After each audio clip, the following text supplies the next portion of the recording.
Every day, think as you wake up. Today, I am fortunate to have woken up. I am alive. I have a precious human life. I am not going to waste it. I am going to use all of my energies to develop myself, to expand my heart out to others, to achieve enlightenment for the benefit of all beings. I'm going to have kind thoughts towards others. I'm not going to get angry or think badly about others. I am going to benefit others as much as I can. That's a very famous set of words titled A Precious Human Life, spoken by His Holiness the 14th Dalai Lama. I have a small scroll of this quote hung next to my bed, right next to where my head rests, because the reminder, at least for me, is quite needed on a daily basis. The world today, especially in the United States, is filled full with a cocktail of tense energy that we humans were simply never built to handle. This tension, as we well know, stems from a variety of sources. Our fast-paced society is more and more often composed of people with multiple jobs and not enough money to make ends meet, much-needed medical care without insurance, fast food, which slowly kills us from the inside out, not to mention our abundant availability of caffeine-laden beverages that keep us going when our bodies and brains are telling us to stop. Fast fashion, rapidly degrading our most precious wild areas and compromising human rights, to boot. We have a very destination-oriented mindset as a cultural tradition here. Think of how many books you can find on success, for example, and becoming wealthy, or at least monetarily. We teach each other that if you want to get somewhere, you better get moving or get out the boat. But what's interesting, if a bit strange, is our often forgotten focus on the importance and necessity of recharging ourselves. We know we need rest and relaxation to regain mental clarity. It's no mystery, after all. But on we go throughout our days, full of all the stress and worry and fast. Slowing down is hard for a lot of people, especially right now. There's plenty of bad news and overwhelming information out there to fill your thoughts and mind space with.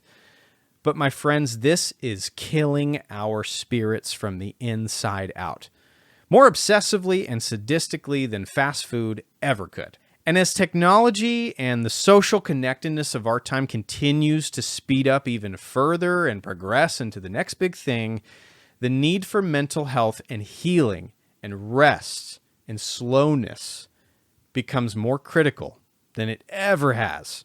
Thus, my good friend Bree returns from an extended absence to join me in what I hope is a healing discussion for you all. I know it was for us. We'll be sharing lots of good news and sustainability to keep things light today, followed by a dialogue specifically intended to encourage those of you out there struggling during these intense times. Because if we're going to get out of these challenging mental holes, we have to first be honest about just how low we've fallen, or whether we've fallen at all. We cannot force our destinies to occur, friends. We can only allow it to come into existence through self-mastery and growth from within. So won't you stay and join us for one of the most uplifting episodes of the Sustainable Culture Podcast to date, episode 14, The Struggle is Real.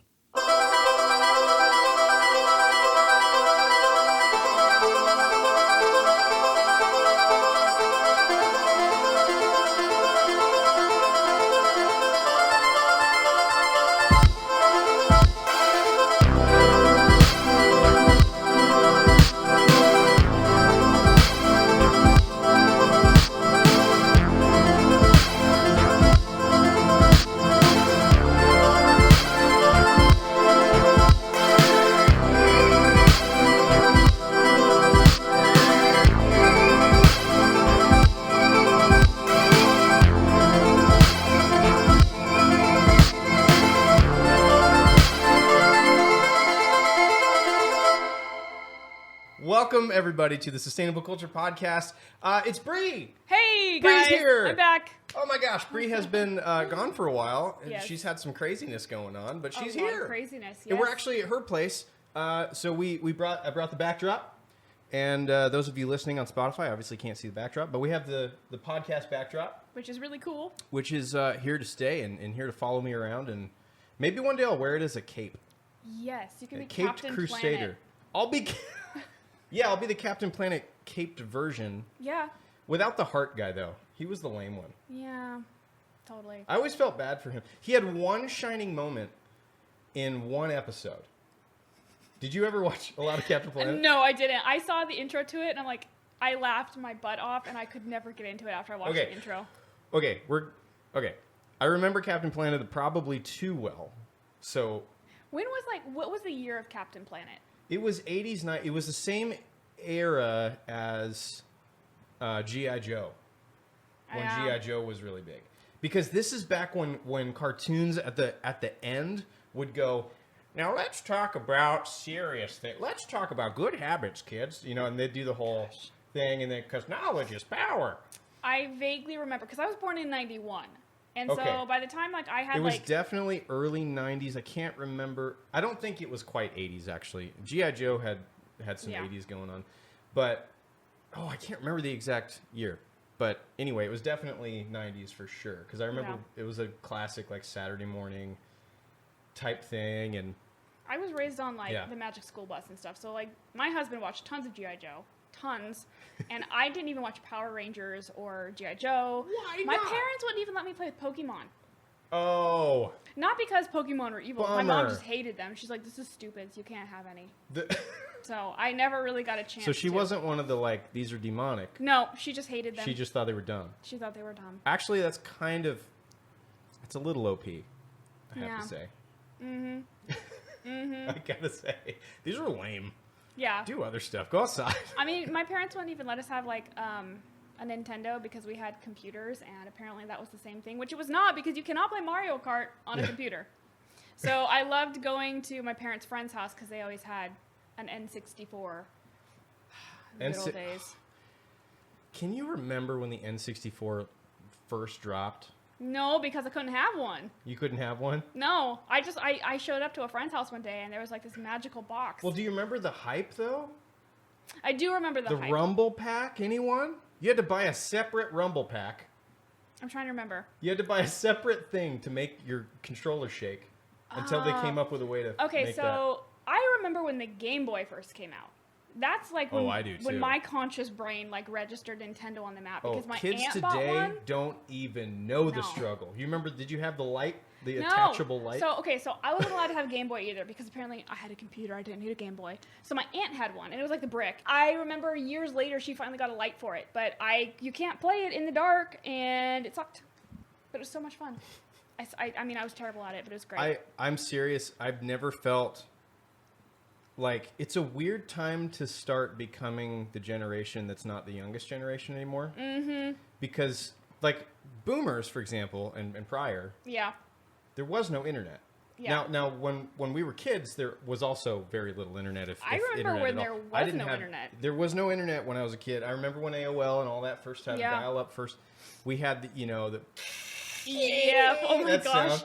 We had all that, and like, so we remember. Yeah. And Dave Chappelle has a funny thing where he's like, "You kids probably don't even remember what that was like. It's like a dark time. To The you. dark Yeah, the times. dark ages." But like boomers and stuff like this kind of technology didn't happen until well into their adulthood. Right. But we grew up with the ascendancy Yeah. of technology, so it's really interesting because the Zoomers, Yeah. Gen Z, they've always had it. Yeah. And It's then- always been cool. And it's so weird because I look at my nephews, and my nephews can run. Like, I feel like a failed millennial. I can't fix a computer to save my life. I get really angry at printers. I hate technology Oh, because that's- I don't mesh with it. But my nephews are like 4, and they can just like throw on their PlayStation, and they can set up an iPad, and I'm like, oh my gosh, they're gonna take over the world. I am completely technologically illiterate, and I grew up with it. But I'm gonna blame my parents because I couldn't have one because you have a computer. Why would you need anything else? You want to know what my childhood was defined by? Was road rash. Road Rash. That's the only game I played. I was like, it's like what, Microsoft 97 like game. That was a PC game. Yeah, it was. It was. Yeah, and you had to like knock people off of their bikes. Yeah, so I couldn't have Pokemon. And you had, I remember you had chains and stuff where you would like Yes! knock them. I couldn't play. I couldn't play with Pokemon. I couldn't watch Rugrats. But for some reason, Road Rash was okay. Way to go, Mom. That's good stuff. You know what? Grow up. Knock people off of their motorcycles like a grown-up. Like crowbars and chains, and I got really good at it. I was a pro. Yeah. I remember that game. That was a brutal game. It was brutal. It was a very adult game. And even like the cutscenes were like Yeah. super. I don't know. I don't think my mom had any idea because my dad bought the game and let us play it. Yeah, that was not a kid's game. I remember that part pretty vivid because I had this older neighbor that, you know, when you have that older neighbor guy friend, he's like not an adult, but he's older than you. So I thought he was so cool. So cool. And I had he must have hated me because I would always hang around his ankle, and I just never left him alone. Every time he was home, I'd want to hang out with him. Yeah. And so he would let me hang out. This is the lamest story ever, but he would let me hang out and watch him play computer games. So you were the first incarnation of, hey buddy, you have any games on your phone? Yeah. Yeah. I was watching people YouTube play games before YouTube existed. So he would play Road Rash. Oh my gosh. And no one knew that I was watching him play this lewd game. And I was like thinking I must have been like 10. Yeah. Thinking I was so cool. Apparently you can, in Korea, you can go and you can get a degree Oh yeah. in gaming. You totally competitive can. gaming, and you can get ridiculously good at StarCraft. StarCraft Yeah. is a game of choice over there, actually. They are literally masters at that game in have, Korea. like StarCraft tournaments. Yeah. Big time. And I was just like, Stadiums. People go to these stadiums. I know. Can you imagine? That'd be so boring to watch, honestly. That is the most 21st century thing I've ever heard. Also, this is a video game podcast now. Yeah, I don't know if sorry, you guys guys. knew this. Oops. So we decided to kind of take a little bit of a different direction with this podcast episode. You know, we've been doing book club episodes, which Yep. we love, and we will keep doing those. They were kind of on a pause for a while. Don't worry, we're going to come back with those. But Summer is just a bad time. summer's, you're going to have a bad time. But, you know, we decided we were talking about how, you know, because we haven't seen each other in a while, and we've both been busy, and we were kind of catching up the other day, and we were just like, we got to talk about slowing down and everything that's going on right now.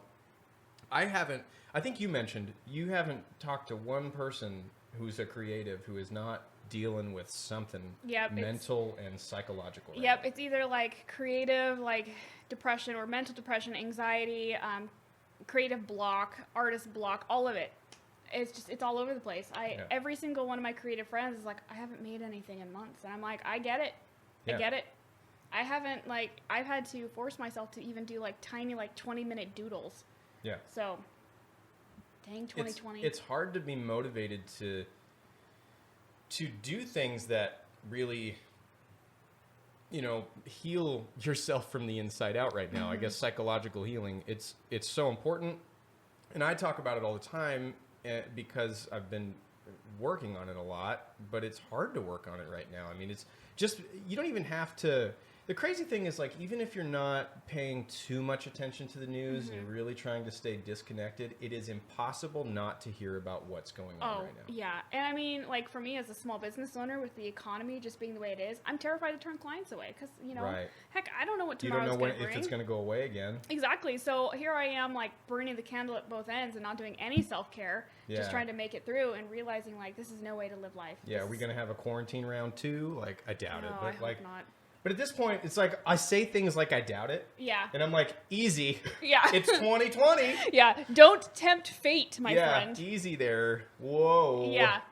So yeah, Curse us all. Sisters of Fate are just listening in, waiting for a chance. But yeah, so we decided, you know, it's time to just talk a little bit more about slowing down and about taking that time to focus on ourselves and heal and everything in a more broad sense, because, you know, the main thing is we talk about specific topics all the time, and we definitely will keep doing that. But today is like one of those days where it's, especially with our last week and the last month and everything, I feel like it's important to just talk about what we're struggling with creatively and depression and our anxiety issues that we're dealing with, because I feel like there's more people dealing with those things right now than Ever? probably in recent history. Yeah. I mean, easily, because I'm interested to see the data when this comes out.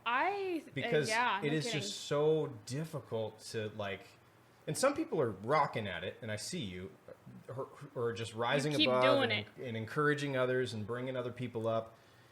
You guys are amazing. You know who you are. You're the ones who inspire the rest of us to keep going. You know. Yeah. But Definitely the extroverts. the extroverts, you guys are kind of carrying the introverts at the moment. You totally are. As far as like, and I know that's generalizing, but you know, in a way, introverts are kind of getting their own healing because they're straight at home right now. They're Right. like, all right, I'm okay with this. You know, life as usual. Yeah. But then Then it gets to the point where you're like, oh no, I've introverted too much. I've over introverted. Yeah. Yeah, because introverts, for the most part, and we're both introverts, you know, you need plenty of that recharge time, and that's important and everything. But like, you know, you can go too far, and I've done Yeah. that a little bit recently, and it's been kind of interesting to experience that whole like, oh man, I'm really lonely. Yeah. Yeah, you wake up one day and you're you're like, oh my gosh, oh my. Like I need some social Yeah. interaction. Yeah. You know, you don't get that from work. That doesn't count because you have to put on your work self, and the work self is not. I know it's not me. It's funny because I have like this the work persona where, because of what I do, like I'm working on people who are in pain and who are having a bad time, and so I have to be upbeat, happy Barbie, and I hate it. It's totally not my personality. But people come in, like, hey, I'm like, hey, how's it going? Like, oh my gosh, what have you been up to? And super excited. Meanwhile, on the inside, I feel like a crusty, like, corn husk. And Crusty corn husk. yeah, like empty, like desiccated It's a corn husk. Wow, that's an interesting visualization.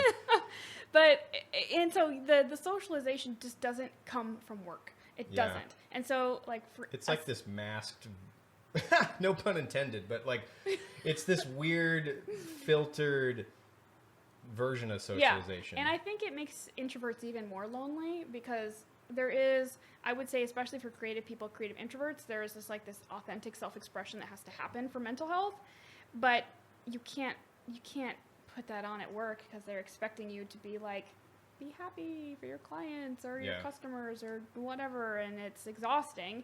Mhm. So by the time you're done with it, you're so exhausted. Now you really don't want to go out and see your friends and Yeah. do anything even remotely mentally healthy. You just like veg out. I'm not even kidding you. To keep myself from vegging out, I had to put a child block on all of my devices to keep me off of Reddit. Every single one. And then The over Reddit. I overread it, and I had to have my husband Josh, put a firewall for our entire network that only he can access on my computer upstairs, so I couldn't get into Reddit because Oh I my can gosh. circumvent the child lock on my. What's your favorite subreddit? Oh my gosh. Okay, so I have like so many. There's anti-consumerism, frugal, simple living, minimalism. Oh gosh, there's a couple of them. This really is checking off the boxes of Brie. Yeah, I know, right? There's a conservation one that I can't remember what it is.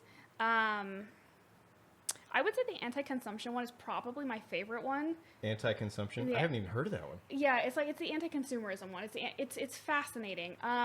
Their environmental subreddit's pretty good because you can always come across some really good articles. But my guilty pleasures are botched surgeries. Whoa.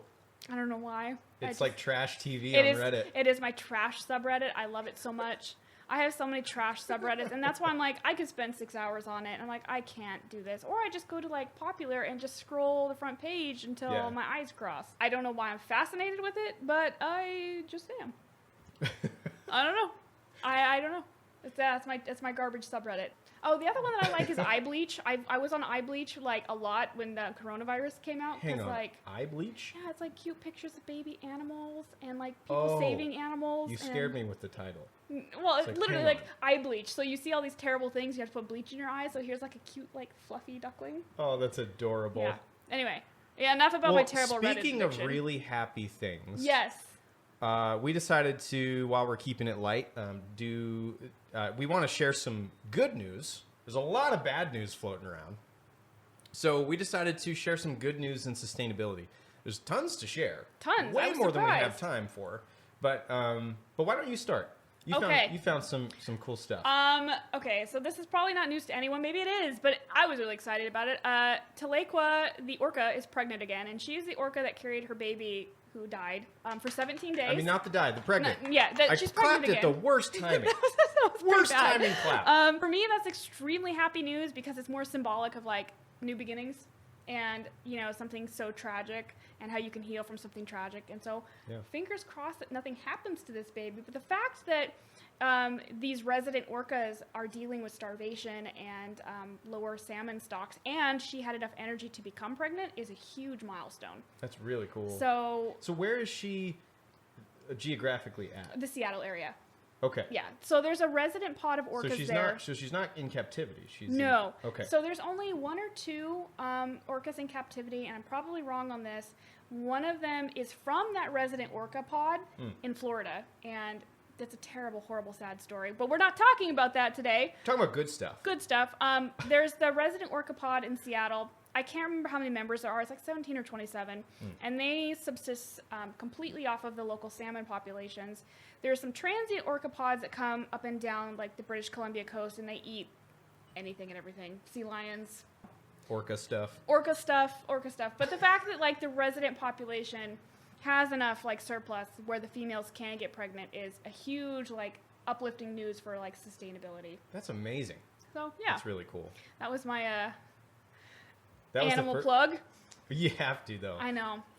Bree can't not talk about marine life. I can't. At See, some I even point. got my my whale necklace on today. my nephew got this for my birthday. I got lots of whales and stuff for my Heck birthday. yeah. Heck yeah. Yeah. Okay, I'll take a turn. Okay. I'll take a turn. So let me see. Let me look it up here. Oh yeah. So the first thing I found was pretty rad. I'm excited to look more into this. But researchers from Texas A&M University, grad students by the way, That's awesome. I like it grad already. students, they're still in school. This is so rad. Have come up with a way to build houses using the soil from the local area. That's really cool. So they're using 3D printers. Surprise, surprise. I mean, everyone's starting to 3D printing technology is getting crazy. The genetic tissue printing? Oh my gosh. I So should have looked cool. some stuff up about that. But anyway, so they're using 3D printers to microscopically create this like zipper pattern with the clay material. That's so cool. So you know how soil has that top layer which is Yeah. nice and soft. I'm a terrible geology student. I forgot what this is called. I used to know the names of the soil layers. That's Anyway, okay. the uppermost layer, the soft layer, they can't necessarily use that. So they use the clay to create almost this plastic-like. That's cool. And what they do is they somehow have created this zipper effect so that the moisture doesn't get through, so it doesn't absorb any moisture and Wow. expand. I'm gonna look up pictures. So of what they're this. trying to do is they're trying to replace concrete. Because the thing about the concrete industry, I didn't realize this, but the concrete manufacturing industry takes up 7% or so of all CO2 emissions, That's a which lot. is crazy. Yeah. So that's globally. That's globally. So Okay. so concrete manufacturing itself. So you have to think about the transportation of it too. Right. This is not including that. So concrete itself, just producing the concrete takes up about 7% worldwide. Wow. And that's not including the transportation to or from the site, the building Yeah. site and everything. So this is potentially could be a huge game changer Yeah, because absolutely. then you don't have to take nearly as much stuff to the site, just Right. the equipment that it would take to be handy. reestablish the soil. Heck, not having to transport building materials. I know, right? And so their ultimate goal, I guess, is to create. And by the way, they're showcasing this this fall at the American Chemical Society's Fall Expo. It's Sweet. a virtual expo. So it hasn't actually been released yet. They're still working on load-bearing capabilities, if I remember right. So they're trying to get that all perfected. And I wonder yeah, if they want to build. What they want to do is they want to get a technology put together where they can create buildings extremely efficiently and cheaply on other planets. That's their main Dude, goal. okay, so the artist in me is like, this is going to be one of those, I hope, because it'd be really cool, form follows function type things where we actually see really interesting buildings being built instead of like square boxes. Yeah. And because, I mean, the load bearing capabilities might be different. What if we're all living in domes here in 50 years? That'd be freaking sweet. That would be crazy. I would love it. Like the Earthship houses are so cool. I say we start making houses that don't look like every other house anymore. Amen. You know what I mean? I actually posted that on Facebook a couple weeks ago, or a few weeks ago. I think I remember said, that. I say we build weird houses or something like that because I don't know. I get bored with the status quo all the time. It's kind of a curse of mine, but it's. I mean, with the rapid expansion we have where we're at, it's like crackerjack houses every. Yeah. Well, I was every just neighborhood. driving out here to Post Falls. Have you seen that new development that they're making? The new apartment complexes. Yes. Guys, Yes. why there? It doesn't look that good. No. Anyway, we're being positive. So the Yes, we're positive, right. See, this is difficult. We have to, like, I always want to go into complaints, but like I want to see a world like that. That would Yeah. be so rad because we have all these opportunities, energy grid improvements, Oh my gosh. micro energy. I would love to. Roads We're gonna that talk are more about that stuff later. Giant solar panels, because I think they're doing that in some country. Yeah, well, and you've heard of blockchain technology, right? Oh yeah, yeah, So yeah. with that kind of, and different people have had pros and cons to point out about blockchain. I'm still learning about it. If you haven't heard of blockchain, I'm not going to try and explain it yet. I would just say Google it. So my husband's had to explain it to me 5 times because that's what he does for It's- work. Oh, really? Yeah, Oh, cool. well, he messes with. So he's a security network engineer. Yeah, I knew he was. Right. I knew he did IT type stuff. So I know they use a lot of blockchain for security. I think. Huh. I don't know. I mean, I would imagine. Yeah. It's. I mean, it's pretty new, Well, so right? he's on top of all of the latest stuff. I'm not going to pretend to know exactly what blockchain is. I know what it is, but Yeah. it's complicated. It's like the one time he tried to teach me binary, and my art brain was just like, no. What do you mean you don't get binary? It's just two numbers. Oh, he got so mad at me. Like, it wasn't like, I remember we were driving to Moscow. We were dropping him off for college. This was 12 years ago. And he was trying to explain binary to me, and I could not get it. And we've been married for 10 years now, and I still don't get it. Yeah, Google it. Google blockchain. I don't know if it's going to be a standard in the future or not. It sounds really interesting. I Anyway, mean, yeah. but yeah, we're coming up with all these cool ways to like move energy around Yeah, it's pretty sweet. and technology around, for that matter, such Pretty as cool.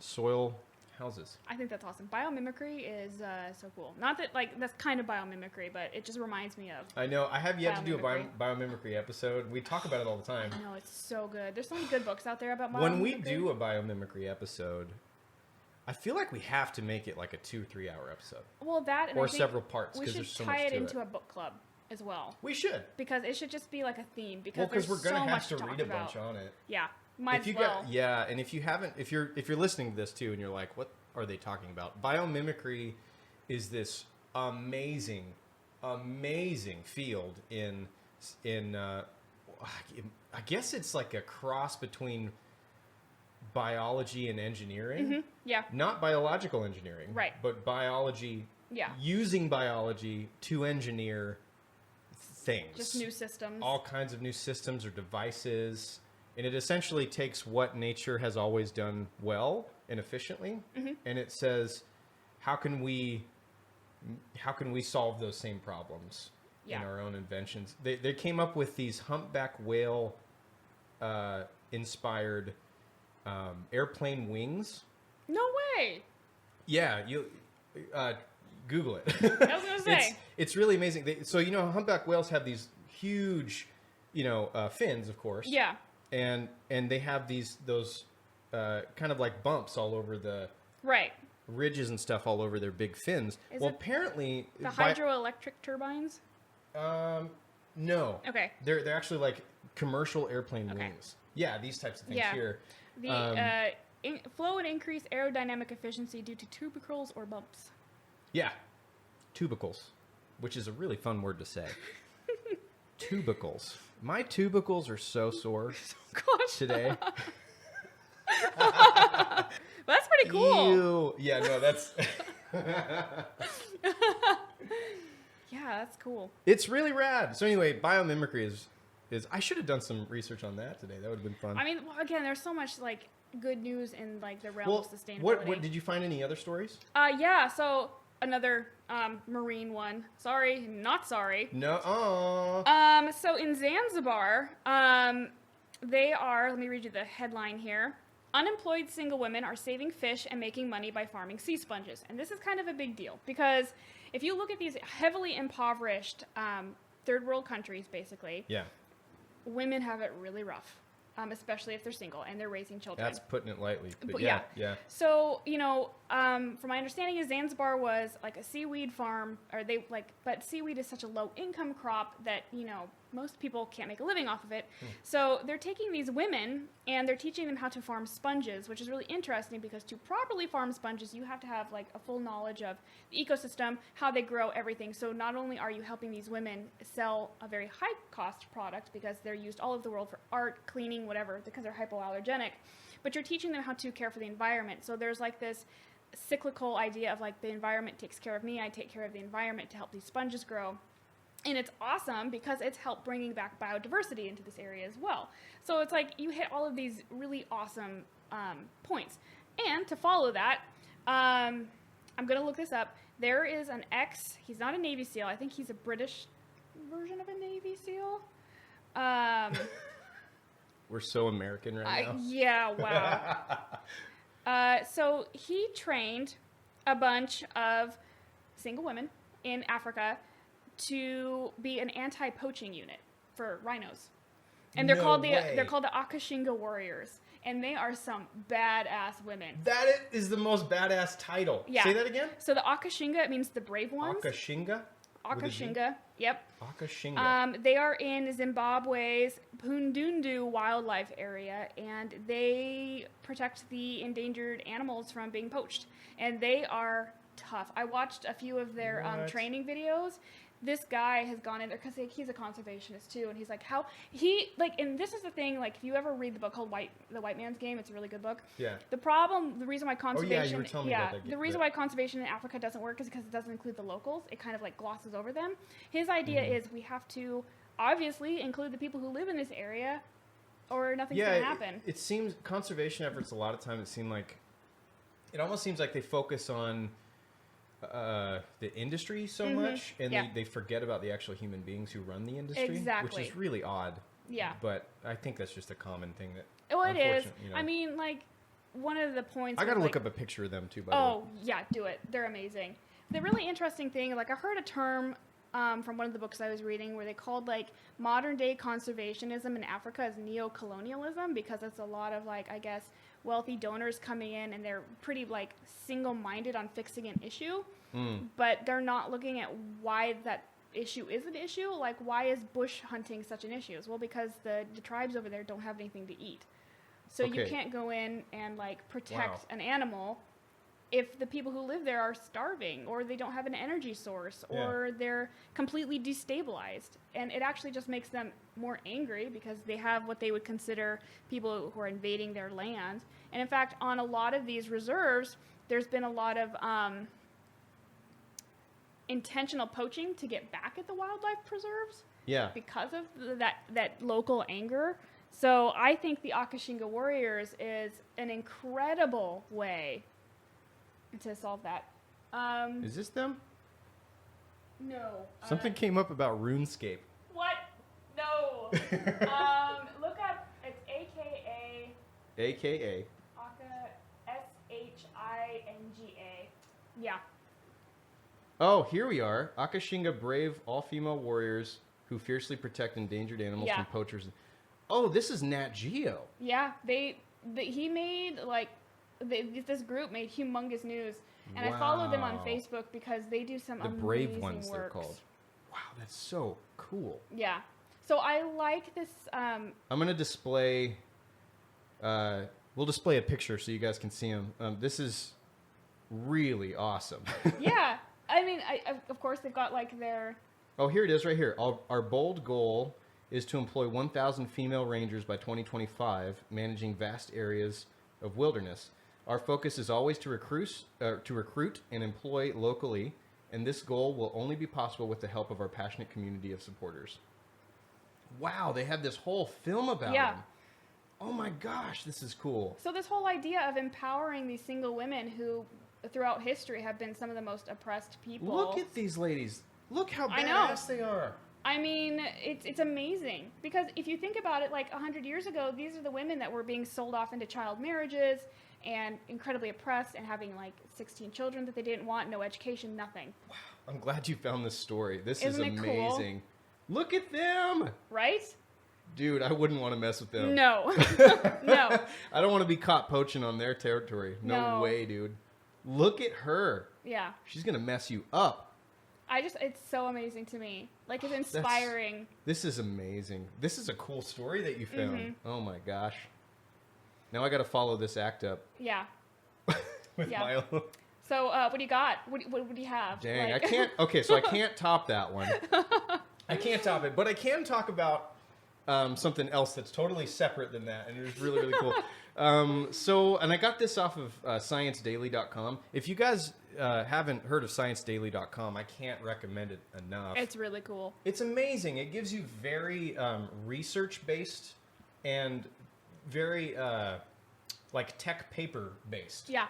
peer review-based type news in science, and it's pretty awesome. I mean, you get news on climate, matter, and energy, bacteria, plants and animals. I mean, bioengineer, any kind of science field you can think of, it's in here. And there's papers and studies, and it's I love it. such a vast website.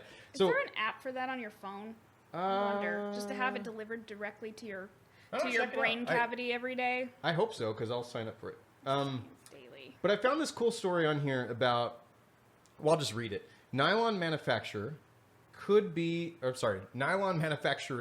revolutionized by the discovery that bacteria can make a key chemical involved in the process without emitting harmful greenhouse gases. What? That could totally change the clothing industry. This could change everything. Well, I'm just sitting here thinking about fast fashion, and like fast fashion being the second most polluting industry in the world. And you guys, some of you might remember. There's an that, app. Oh, it is. Science News Daily. Heck yeah. Okay. Don't know how I haven't I figured think that it's out. the same. I hope it's the same one. Let me see. Hopefully. But you guys might remember episode 2, which was titled Clothing, Oh, which yeah. was Bree was my guest, and we talked about My clothing quite a bit. Debut. Yeah. Okay, what's the name of that article? Let me see if it's on the app. It's called Sustainable Nylon Production Made Possible by Bacteria Discovery. Okay. And this just came Oh, out. there it is. It is the same app. We are good. The source of this, by the way, is from the University of Edinburgh in Scotland, of course. I've been there. Have you? I have been there. It's super cool. Man, I stayed in the dorms. Every picture I see of Edinburgh makes me think of like werewolves. No, totally.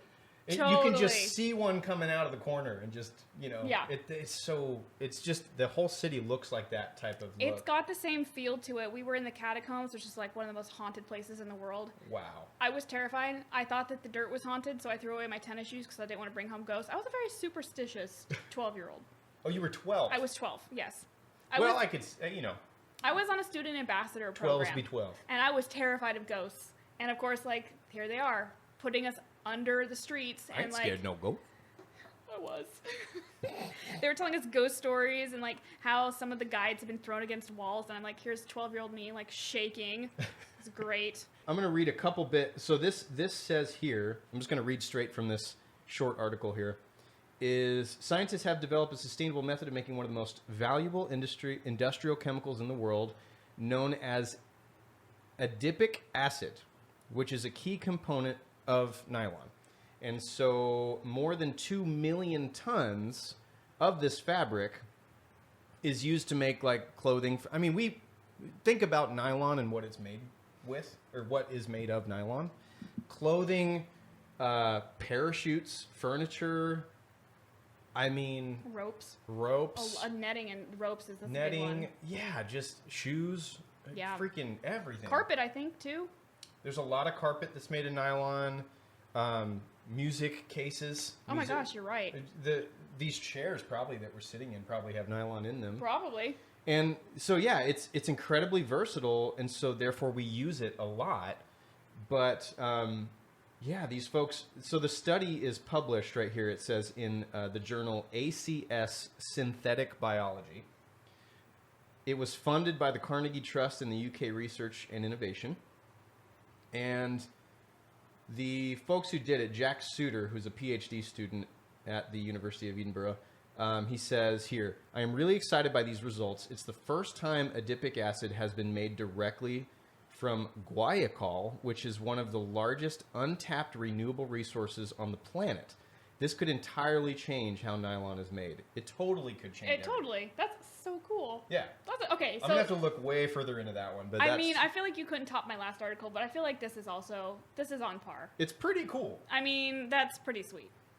We'll say apples and oranges. Okay, there we go. I mean, I'm over here on the animal side, you're over here on the science side, so I know we were talking earlier about how Bree can't not talk about, first off, marine life, but just yeah, animals in general. In general, I cannot. And I always seem to talk about industry and science. Yep. Like that type of science.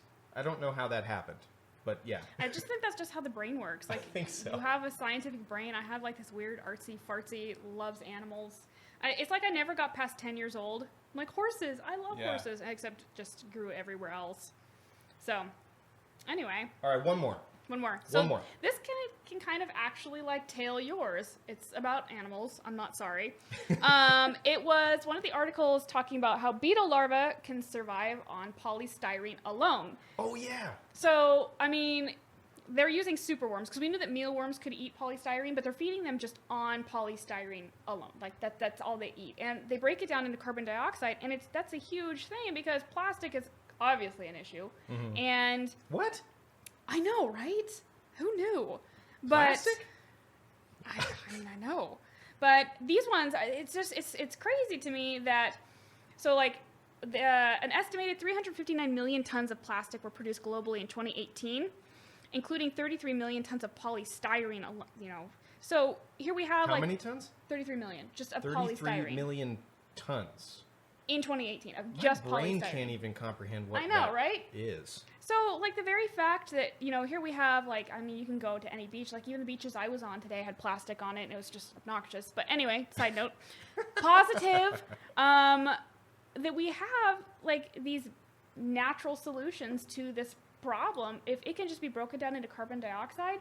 And the other thing, too, is like, mealworms and superworms are used in a lot of feed, too. So it's not like they're just existing to eat the plastic. I mean, there's other uses for it. Well, I've heard of, I remember hearing relatively recently of mealworms, some species of mealworm being able to eat plastic.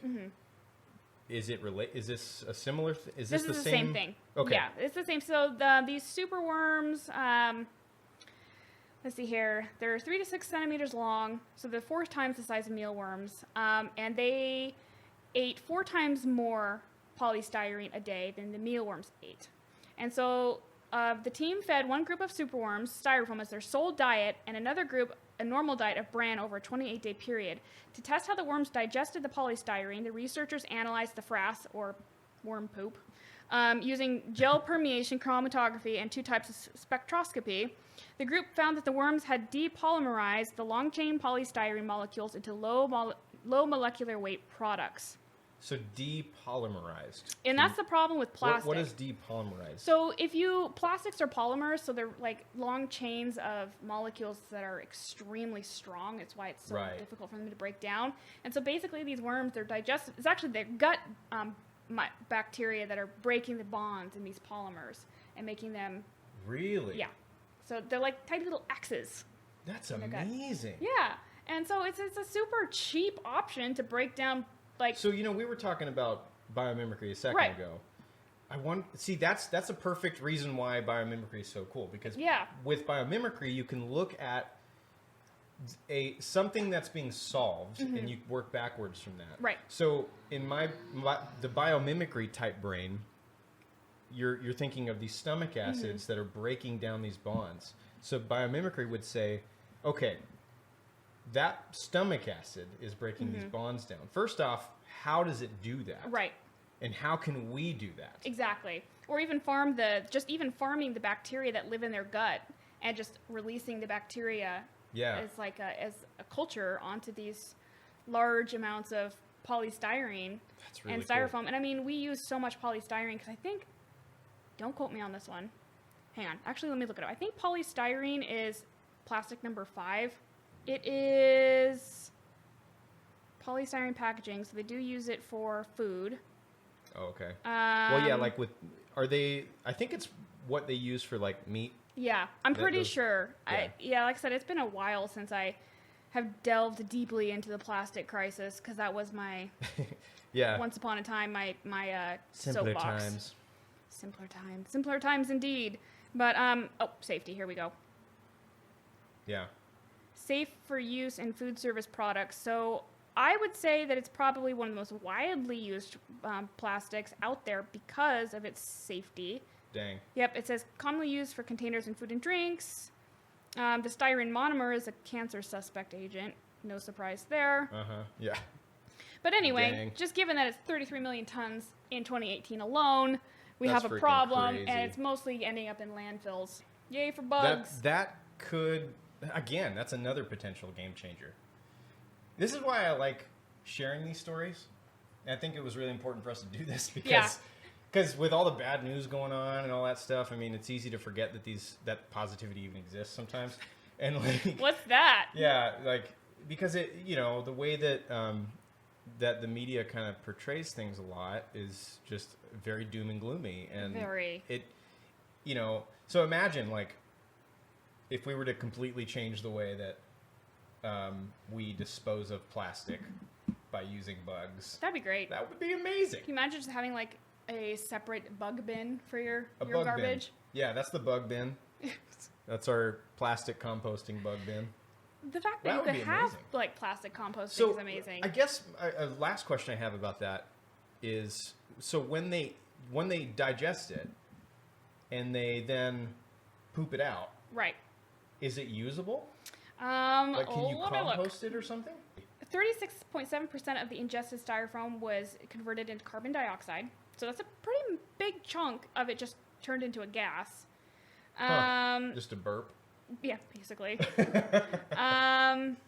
have to research that some more. Yeah, I'm going to have to definitely, because it doesn't say what it, other than it's just an easier. Yeah, because I'm trying to get, we were talking about systems thinking earlier. And, Yeah. And off camera there, and systems thinking. I've been doing a couple episodes on distributive economics. It's very oriented around systems thinking. Yeah. I'm saying we've talked about value stream before, where this process causes this thing, which causes that thing, which causes that thing. Everything you do in society causes this ripple effect, and that systems thinking is going across those ripples and finding out just how far do the ripples go, and so by doing something positive, is the overall results going to stay positive, or is it going Right. to cause negative results down the The road? negative ripple. So you have to think systems thinking, especially with big, huge, game-breaking things like this. And I think, systems thinking for this, I bet a lot of people are like, are they healthy when they eat this? Are we dealing Right. with toxic mealworms afterwards? And I think the interesting thing is Yeah, exactly. they found the team that the Yeah, are team we found dealing with toxic waste? toxic. What's Now we have happening? worms that are toxic. We got rid of the plastic, but now we have Frankenworms. Yeah. The team found that the mealworms fed HBCD laden, which is a flame retardant. It's a common toxic flame retardant that they add to polystyrene. Okay. So that when they were fed this laden polystyrene, they were just as healthy as the worms that had a normal diet, and the shrimp that ate the polystyrene-fed worms were healthy as well. She says she and her colleagues were shocked by the results, as they had suspected that the chemicals such as HBCD would bioaccumulate in the shrimp. Yeah. So, I mean, So this might be a good thing. a good ripple, yeah. Holy crap, that's really cool. Yeah, I'm so glad you found that story. Jeez, we found some good stories. we did. I got one last story. Bring it. Okay, one last story, and this came out, and then we'll take a break. This came out, and I shared this on Instagram yesterday. So this is a brand new story about the white rhinos. Yay! Oh, look who's talking about animals now. I know, right? I couldn't resist. So white rhinos, you guys might know. How many white rhinos are there? Let's see here. Can you look that up while I'm reading this? You got it. So white rhino populations are, I believe it's just 2. I believe there's only 2 left, but I just want Bree to confirm that for me. White rhinos are almost extinct, which is so sad, and we've already lost black rhinos. 2. As of March 2018, there are only 2 rhinos of the northern white rhino left, both of which are female. And so that's been the dilemma, is they're both female, they can't naturally reproduce. And so, yeah, researchers, scientists have successfully harvested eggs from these females. That's awesome. What are they going to fertilize them with? Well, they're trying to find viable. Right now, they're finding viable embryos, and they're and donors essentially. Right. So I forget what species of rhino they want to use for males. But yeah, they have successfully. We still have work to do. Yeah. They haven't successfully, fertilized these eggs yet, but we do have viable eggs that we've extracted, which is a huge scientific breakthrough, by the way. Yeah. And so, yeah, I think that's pretty huge cool. first step. Huge first step. This very well may save the white rhino population, Which is and awesome. and can you imagine in our lifetime if we see Yeah. white rhinos, I populations would like to begin see stabilize? this be precursor technology to a Jurassic Park. Not really. Dude, I mean, we will have learned nothing, but it would be so cool. they've made 5 movies and they keep making the same mistake. Yeah. So Hold on to your butts. I will say that this entire 2020 has taught me, when you think of people being stupid in the movies, you're like, that would never happen in real life. Nope, that would happen in real life. Absolutely. Totally. We're already trying to bring woolly mammoths back. Against all kinds of criticism, too. Maybe you shouldn't do that. We're going to do it anyway. We're going to do it. We're going to do it. What are you going to do about it? Nothing. Yeah. If you guys haven't heard of the Mammoth Project, it's a real thing. It is a real It's thing. amazing. They're actually trying to use this huge, I think it's called the Kamchatka Peninsula in Russia, all the way the easternmost side of Russia. This feels like the beginning of a bad movie. It's crazy, It's already dude. in Russia. This peninsula is about the size of California, to give you an idea. Oh, wow, that's a big one. And it's practically untouched. It's volcanic. It's very wild. Permafrost type stuff. Yeah, it's really extremely wild area. But apparently, it's like the perfect. This is kind of an extra little fun thing, I guess. They're just going to let him go. It's a perfect, apparently, climate for and biodiversity area for what woolly mammoths would have had. I wouldn't mind seeing a woolly mammoth in real life. They're talking about using that space to reintroduce the populations there, if it even happens. I mean, this has been probably 15, 20 years of research, I think. I forget when it started, but they're trying to bring the Mammoth Project to fruition on the Kamchatka Peninsula in Russia. That's awesome. Which reminds me, I got to look this up just to make sure I got my facts right. In Montana, I actually saw it. They found somehow some soft tissue in T-Rex bones. What? Yep. So they could theoretically clone. Theoretically. In 2020, it's theoretical, but think 40 years from now. Oh my gosh. Yeah, so even so, scientists have found intact soft tissue in dinosaur bones before. I know when I went to Montana, they had one. They didn't think that soft tissue could be preserved, but perfect conditions, and we could have our own Jurassic Park. If the conditions are, if it got encased in just the right way underground. Yeah, why not? And it was, because you can put organic matter in an airtight case, and it won't rot for Shoot a it out to long space. time. Or you can shoot it. Yeah. That's a fun idea. Coming across alien fossils in space. Yeah. Russia sent a dog to space. Did you know that? Yes, I did. There are monuments built in his honor. That's awesome. Yeah. Anyway, we are going to take a quick break. We've talked about some good news, and it has set the precedent for today. And so we're just going to take a quick break. We're going to come back, and we're going to talk a little bit about slowing down, working on our mind health. Mind health. And otherwise known as mental health. Meh. And we're gonna chill, guys. We're gonna hang out. So take a break, take a breather, come back, hang out with us.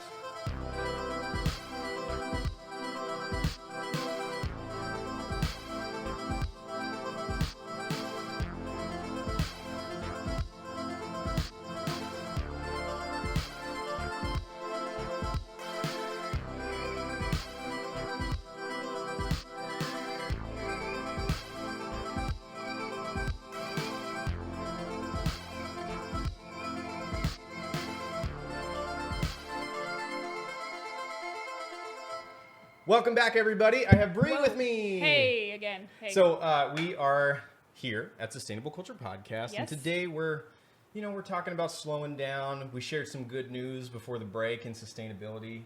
Lots of good The beautiful thing, we only shared 6.5 stories. I totally snuck one in there. Yeah. I tried. I guess 7. Fine. We shared some good news, and the cool thing is there's thousands of really good things that you can find in sustainability. So check out websites like ScienceDaily.com. Yeah, the app. I was just browsing it on break, and it's like all good news. That's awesome. So- So yeah, you really have to go out of your way to find good news right now. Unfortunately. But you know what? It's not that hard. The beautiful thing about the thing about this social age that we're in, and all the news that's everywhere, we're so overly inundated with this Yeah. stuff. It's just as easy to find the good news as it is to find the bad news. Yep. And so that kind of thing is such an important reminder right now. It seems obvious, but it has to be reminded. I think so, especially with the election coming up. Like, if you're only looking for Yeah. bad news, that's all you're going to find. It's all you're going to find, and there's plenty of it to find. I mean, sure. Plenty. In any election year, you're going to find tons of bad news. Yeah. And this is such an exceptional election year for obvious reasons. So, yeah, there's plenty of bad news to find. But like, I had so much fun when we came up. We were like, "Hey, let's share some good news on the episode today," And we started researching on our own. And when I was researching, I was really barreling down the rabbit hole of how much good news there is. It took me 5 minutes to find my good news stories. Yeah. Just 5 minutes. And there was like so much. And then, of course, like after I found my stories, I was looking for more. And I was just like, this is fantastic. Yeah. The world's amazing. Also, Bree's hair's down for the second half. Yeah, in case you're confused. I needed to disguise myself for some reason. Yeah. Look closely because it's not going to happen again. Yeah. I never wear my hair down. It's just really hot. So, Bree, how have you been doing with this whole slowdown thing? Not great. Like, honestly, since we're going to be talking about mental health and slowing down, I'll just be completely transparent. I think we both should be. Yeah, this has been awful. Like the quarantine, I was actually fine. Like when the quarantine hit, I had desperately needed a break. Like, Yeah, we introverts were like, yeah. okay, Yeah, I'm like, fine, this is fantastic. I don't have to stay go to work. home, sure. Hell yeah. And so I did art every day. I was getting to a place where I was in a really good mental place. Yeah. And I was fine. Quarantine was fine. I was, the first part of quarantine, I was stressed out because we didn't know what COVID would bring. And How long were you quarantined? I was out of work for 2.5 months. So, yeah, you had a good length of time. I had a good length of time. The first couple of weeks, I had really bad heartburn, which I hadn't had in 10 years because, like, there's so many unknowns. Like, my brain was like, Yeah. well, what if you never get to go back to work? Or what does this mean? Or, like, is the true projection of 16,000 Idahoans going to die true? And there's just so much going on. And so I blocked all my news sites, and I just did art for 2.5 months, and it was amazing. Mm-hmm. And then when I went back to work, the first few weeks were okay. I mean, I was really scared that, given my line of work, I wasn't going to be busy. Mm-hmm. And so I was like, okay, well, I'll just take anyone and everyone that comes to me. But because I'm in a high contact industry, I had to start spacing my clients out. So my work days got longer, and I was taking on more clients than I'm used to. And I went. For those who don't remember, what is it you do? I'm a massage therapist. So yeah, I'm like literally touching people. And I do ashiatsu massage. So I do have like that 4 or 5 foot 4 inch like social distance At because least that's you how get to tall I stand am. on people. Yeah, I stand on people, so I'm not actually like breathing on them, and they're not breathing on me, thank goodness. Yeah. But at the time when it all hit, like everything in Washington was closed, so I was getting a lot of Washingtonian people coming over. So my work days went from like something that I had finally managed before COVID. I was finally at like my perfect level, perfect income level, and trying to like find a healthy balance because before COVID hit, I was having some mental struggles already. Yeah. My health was kind of heading downhill. And so anyway, back to when COVID ended, or not ended, the quarantine ended, I was just taking on everyone. I was working 5-6 days a week and working sometimes 10-hour days as a massage therapist. They Yeah. consider 20 hours full time. As a massage therapist? As a massage therapist. 20 hours is considered full-time. Interesting. Well, I guess I can totally understand that. Yeah. Especially if you're a small business owner, because you have your 20 hours in session, then you have to do your laundry, then you have to do your business work. So you're working. You're working full time. You're working full Yeah. time, but given that it's so physically demanding, Mm-hmm. most massage therapists can't do more than 20 massage hours a week. So And with Ashiatsu, I mean, I would say, would you say it involves your whole body? it's a whole body. It's whole body. So, it saves your wrists, yeah, but it exhausts you more. And I don't care what any barefoot massage therapist says. It doesn't make massage easier.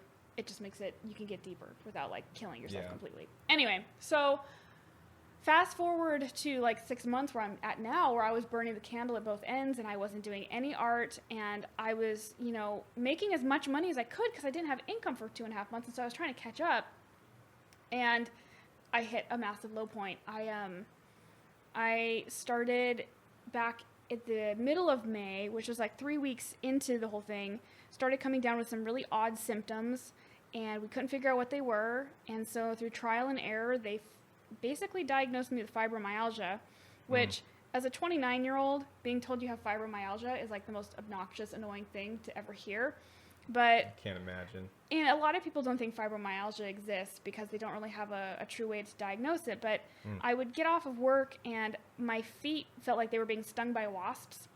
And so it was really painful for me to touch my clients, and here I am working full time. Yeah. And it would feel like I was sitting on bee stings, and my body would start to ache. And it felt like as the day went on, somebody was hanging lead weights on my limbs. And so towards the end of the day, I couldn't move.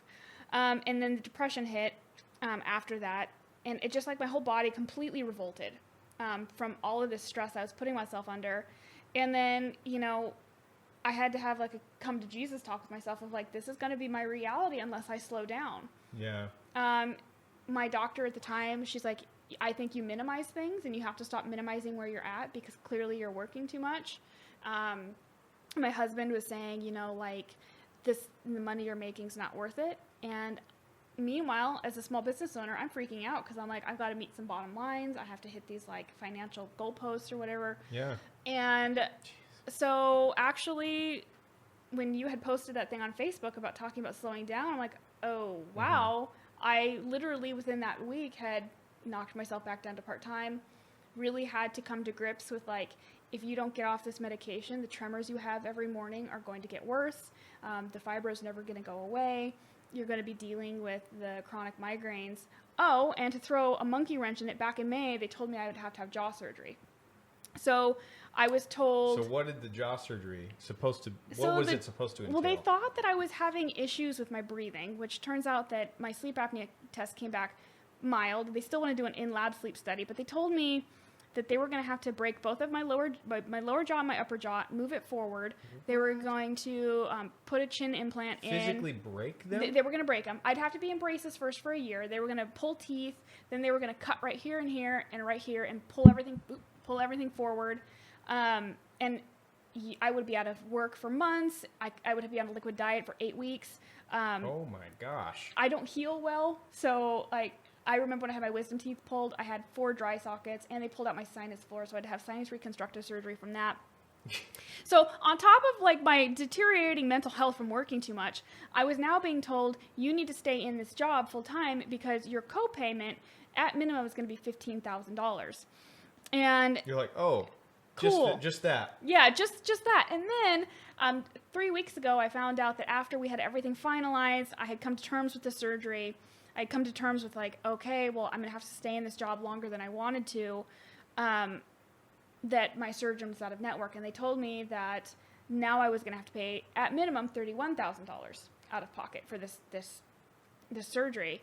And Okay. yeah, that's like no big deal, Yeah. right? That's more than I brought home last year. Cool. Interesting. Cool. Yeah, a year's salary. Yeah, I just Great. got out of debt after working like off everything for the past 10 years. Cool, let's just like strap myself for another 10 years of debt. No big deal. So Oh my gosh. on top of all that, and then like everything came crashing down when they told me that the surgery wasn't covered, and I'm like, you know what? Screw this. Yeah. I know what's causing my issues. I'm not slowing down. I'm working too much. I'm not feeding my soul. I'm not doing art. I'm not doing anything that makes me happy. I'm going to take the money that I save for my braces. I'm going to buy scuba gear. Heck we're yeah. gonna do some adventuring. I dropped myself down to part-time, came to terms with like this is what my salary is gonna look like, but I've seen and felt firsthand the physical effects that deteriorating mental health have on the body. Yeah. And it's something that I The see in physical effects. yeah, Yeah. I see it in my clients every day. And so for me to be so blind to it is shocking. But I was not willing to, I had to sit down and look at myself and say, 10 years from now, if you keep doing what you're doing right now, what are you going to be like? And at the time, my therapist had me read a book called When the Body Says No. And it talks about how the body, when the body says no. Wow.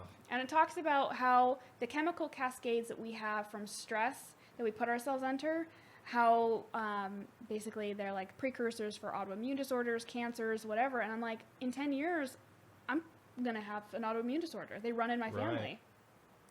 And the things that I wanted, that I had envisioned myself in my 30s doing, I wouldn't be able to do. And this behavior has to change. And so... Well, and if I can interject, absolutely. In your field, I mean, you have a career now of helping other people. Right. And it's interesting because when I notice this as a trend, when you help people a lot, whether it's a career or just something you do that you like to do or whatever, it's easy to forget about helping yourself. Yeah, it's totally like when it's every year in our continuing education, they talk about it. Yeah, And I mean, this job that I was in was always supposed to be a stepping stone. And I got stuck in this job because my doctorate program was baseline without interest $100,000. And I'm like, I don't like that field of work enough to spend $100,000 in 3 years of my life, pursuing it. So I felt stuck in massage, and you know how feeling stuck, deteriorates mental health big time.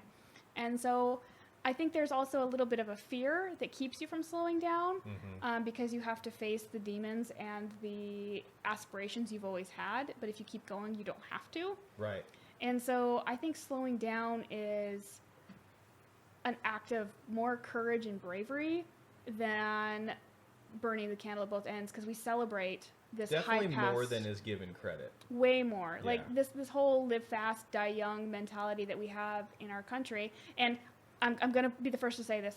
Our economy is not set up to slow down. It's not right now. It's Yeah. not right now, which we'll expand on in a bit. Yeah. So, there's always that mental, like, oh my gosh, I need to make as much money as possible. But I wasn't living my life. I was literally doing nothing but work, and I've been doing nothing but work for the past 6 years, and I just got burnt out. And Right. burnout is such a thing. So the only way to fix burnout is to slam on the brakes. And I did. And Against all odds sometimes. yeah. I feel like there's plenty of situations where a lot of people find the the imperativeness of, I have to slow down or I'm going to die. Yeah. I'm going to kill myself kind Yeah. of thing, from work or whatever. And it might feel completely uncertain. There's a lot of people in a lot of situations where you might not be able to financially do it, slow down. Exactly. And it can seem so uncertain. So that it's as you mentioned, our economy isn't really set up for that, which I want to talk about a lot in a minute. But it makes it really difficult, especially when you find the importance of it and the how urgent it might be. When you're trying to deal with stress and depression and anxiety and all those related things all at once, and then on top of that, you need to slow down, but you also know you might not be able to. Right. That just adds to it adds an extra layer of like, I'm trapped. You're totally trapped. And I think that's what a lot of people with this whole virus thing going around, I think that's what they're facing. Now, you're not really trapped, of course. Right. I want to say that really boldly and out loud, because always feels that way. Yes. I remember. And I'm going to expand on that too, but you're not trapped. No. And that's not the end all be all. There is always a solution there. And my But it's therapist tough was like, you're sometimes. going to write this down and you're going to put it somewhere you see it. You always have a choice. Ooh, yeah.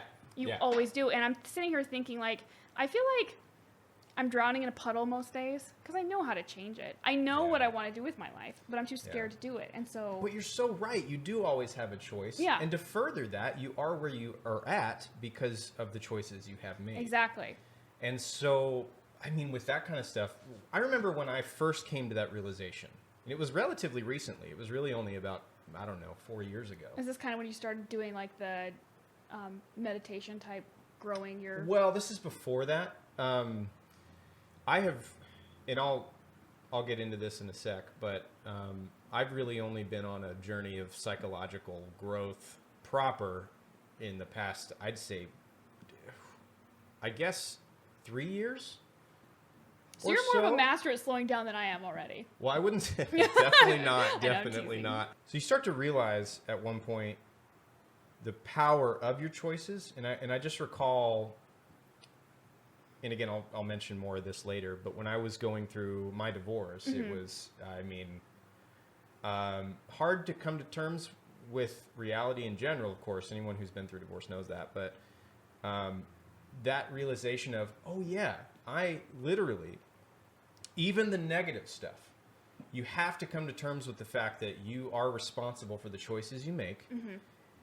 And we were talking about systems thinking, you know, really understand the ripple effects that your choices will make.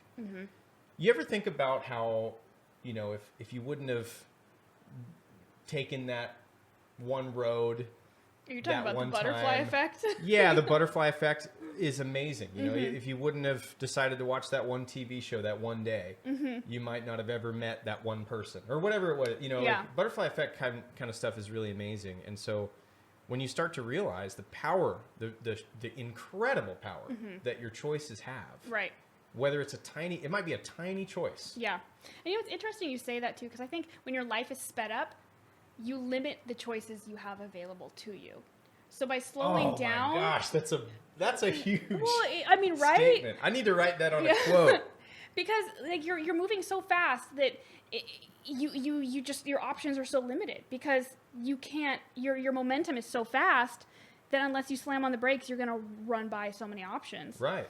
And I think, like, I'm not going to say I'm an expert because I'm now just traversing this whole area of slowing down. Yeah. But my options have completely changed. My choices available to me are exponential. It's a miracle what an Wow. extra day off can buy you. What are some of the more profound differences and you've kind of only just recently started slowing down Right. in this way. But have you noticed any big, like, wow, that's a huge change Well, from not. fastness? I think the biggest one is not hating even the thought of waking up.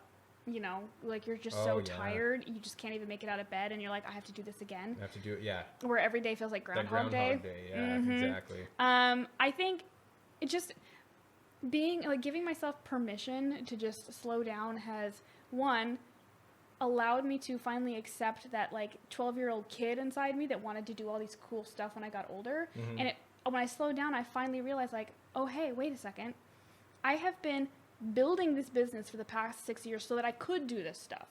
There's no reason for me to keep trying to grow it. It's grown. Yeah. I'm done. I'm clearly at a point where I can say I'm done when I'm, booking 3 months in advance. I don't need to start, stuffing people into like slots. Well, and I love the way you put that, giving yourself permission, because, I mean, creative types, I think in general, are notoriously excruciatingly hard on themselves. Oh my word. Yes, 100%. And so when you're sitting here and you're trying to get into your creative passions, you have passion projects you want to get into, even if they're not necessarily creative. If you're Right. more of a left brain person and you want to go and build stuff, Right. You know what I mean? I don't know what. I'm not a left brain person. What do left brain Whatever people you do? practical people do. Yeah. Read dictionaries for fun? Yeah. I don't know. Logic everything to death? I don't know. We could go ask my husband. He just sits in. You know what he does? This is his idea of creating, and I tease him about it all the time because it's literally what he does for work. He comes home and he plays system games like Factorio. Oh, And yeah, I'm like, yeah. That looks awful. But whatever. You left brain people.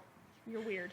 Yeah, I don't understand it, but it's just you feel like you should get into all these things Yeah. when you allow.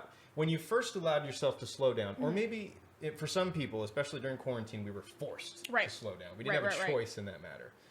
And I think that was part of the hard part Yeah. about it. You didn't choose to do that. Yeah. So you're like trying to tell yourself, well, I want to work. Yeah. So therefore I'm going to remain at this fast pace, even though I'm at home. Yep. And so all you've done is you've induced this mega stress, because now Yeah. your motivation isn't necessarily to be creative. That's a different headspace than going to work, Totally. unless that's what you do for work. And even so, Yeah, there's even a then. huge distinction between, you know, and I have friends who are painters, I have friends who are filmographers, and I've talked to so many people when they're commissioned to do I what they hate do commissions. for creative talent. Yeah, when it's a commission thing, that is work. It Yeah. distinguishes itself from your for fun work. Yeah, it is totally, totally different. different, yeah. You don't have that like free like flow state. I mean, you sometimes get into flow state when you're doing commission work, but it's harder. It's Yeah. because you have like this outset Unless you expectations. get lucky with some rad project that That's you, true. you know, are super into. I think the other thing too is when you're working on commissions, Yeah. if you have permission from your client or whatever to explore, it changes it. But sometimes people just have like this one vision, and then you're locked into that, and you're trying to bring someone else's dream alive, and it's so painful. Hair back up. I say it was driving me nuts. My I hair knew it drives me couldn't last. crazy. It Yeah. drives me nuts all the time. I don't know what to do with it. Just shave it off. Do it. Do the buzz cut look. I would I look always tell women to do that, and no one ever does it. I would look like my dad. I dressed up like my dad you for sure? Halloween one. I wore a bald cap and a mustache, and I look just like him. You've had to slow down too. Life has thrown you a lot of curveballs lately. Oh man, yeah. A lot. Well, you know, I mean, par for the course for 2020, I feel like. Mm-hmm. And, you know, everyone's got their own situation.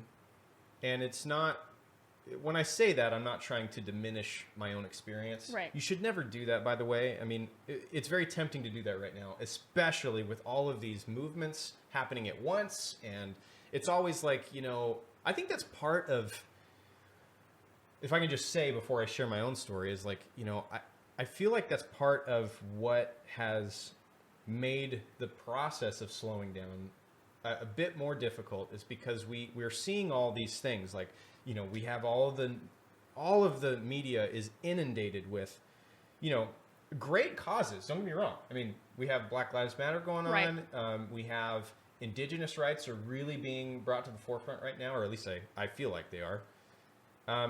You know, it's an election year, so that's got its own set of things. So we're all being told not to forget the climate emergency, by Oh, the way, which yeah. we haven't been.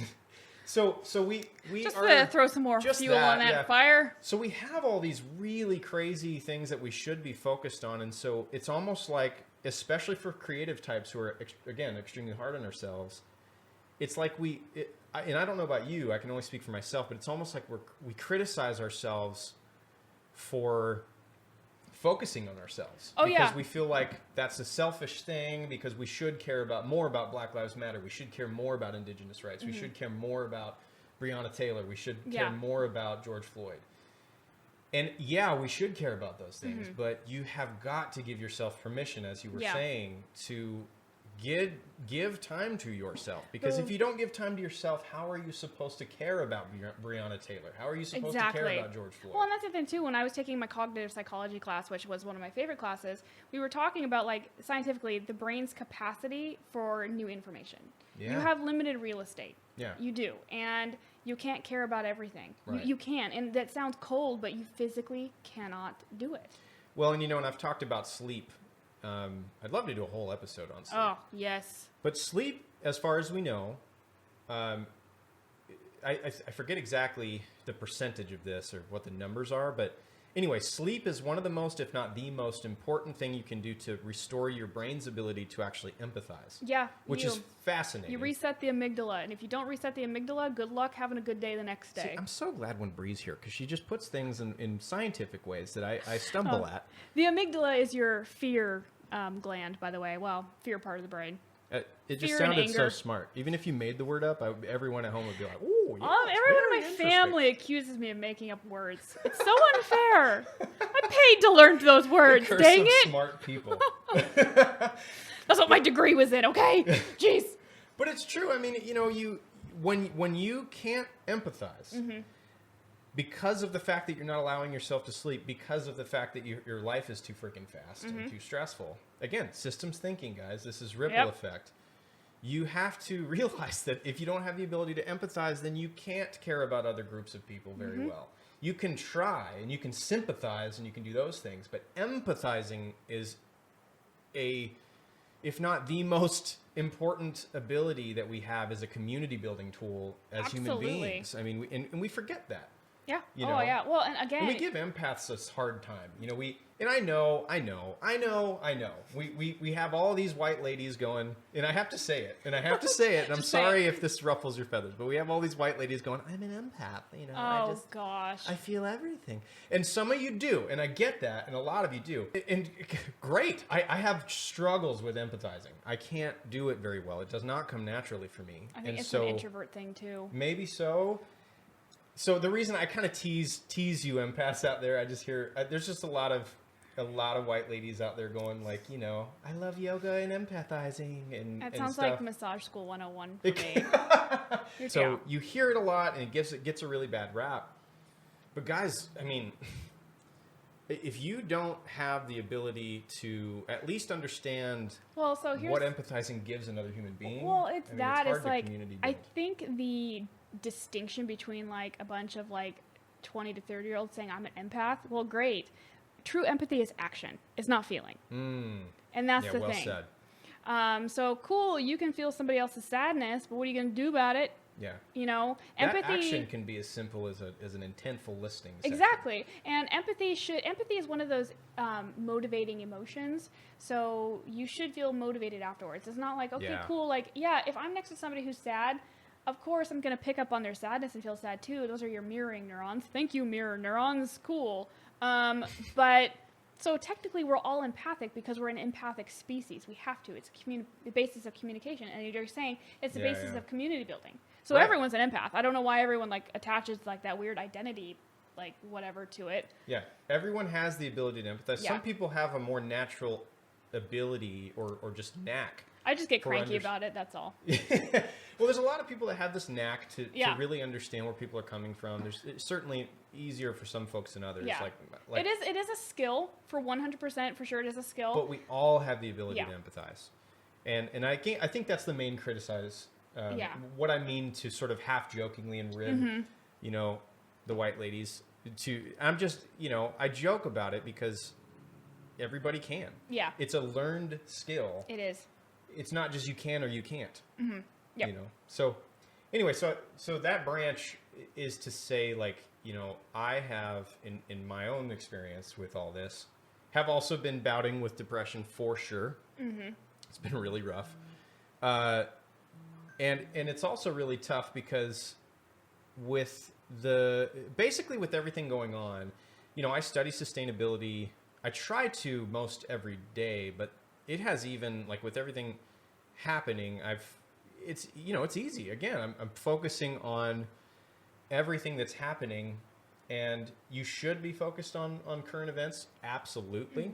And you should support movements that need people to support, like Breonna Taylor's killers need to go to jail, you know, like stuff like that. It's you care deeply about these things, and so when you're already struggling with depression way before that stuff happens, Yeah. all of a sudden you're trying to put your attention, which you have very precious little of, Very little. this emotional effort, or rather this emotional just ability, I guess. Well, the other thing too is we as humans were never meant to like intake this amount of information. no, so and that's an quickly. important point to make. Is Yeah. like we were never meant, we weren't built for this. No. And so yeah, I've been yeah, for sure. I have gone through a lot of curves in the last year, for sure, as a lot of folks have. Like, you know, was in a very serious relationship that ended. That was a big one. I started exercising and working out. Exercising and working out. I Both. mean, exercise is boring. Working out is fun. I don't know. It depends don't how know. you like define it. But you know, I started getting serious about that and reading. Honestly, I started reading a ton of self-help books, which, guys, do it. Holy crap. I love self-help books. Can't help it. Yeah, I mean, there's better ones than others. Mm-hmm. There's some really awful self-help books out there. But I've recommend 7 Habits of Highly Effective People. Stephen good one. Covey. It's a classic. I've recommended a couple. Have you I need read- to read The Untethered Soul. I've heard of that one. My brother got it for my roommate for Christmas this past year, and I've heard it's more focused on your spiritual self, and for some people this whole spiritual growth thing is hard to understand, and it especially gets difficult to talk about with certain groups of people Right. who are perhaps really involved. Like, for example, if you're going to talk about a particular religion, let's just say Christianity, because it's just at the top of my head. It's hard to talk about spirituality, strict spirituality sometimes, and separate it from a religion-based spirituality, because they do diverge. Yeah. Your spiritual self, we're talking just about your soul, just you as a vanilla human being, if you will, where, who are you? It's really hard to come to a point of silence with yourself, to allow yourself to hear yourself. I know you've been working a lot on that. Oh my lately. gosh. Well, and so that's what meditation offers you. Yeah. And that's what that was probably the biggest breakthrough for me, was learning how to meditate, which I have not quite figured out yet. I'm still working on it. Can't me either.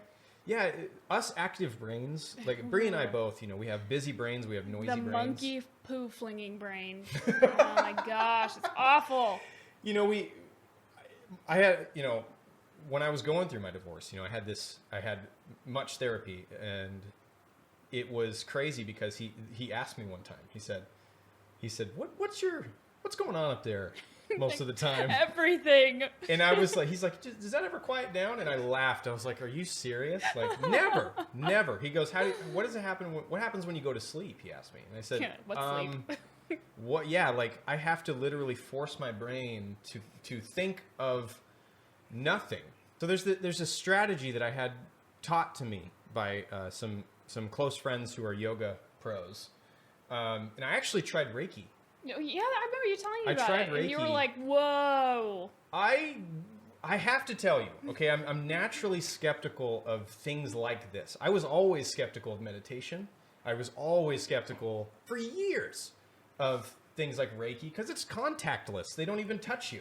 It's Yeah. they say energy work, and I still don't understand it, and I still am developing an opinion of it, if I'm being straight with you. I mean, that's But- the most honest answer you can give. Yeah, but straight up, and if you've never looked into Reiki, I mean, try it. Is all I can say. Is we can see what you think.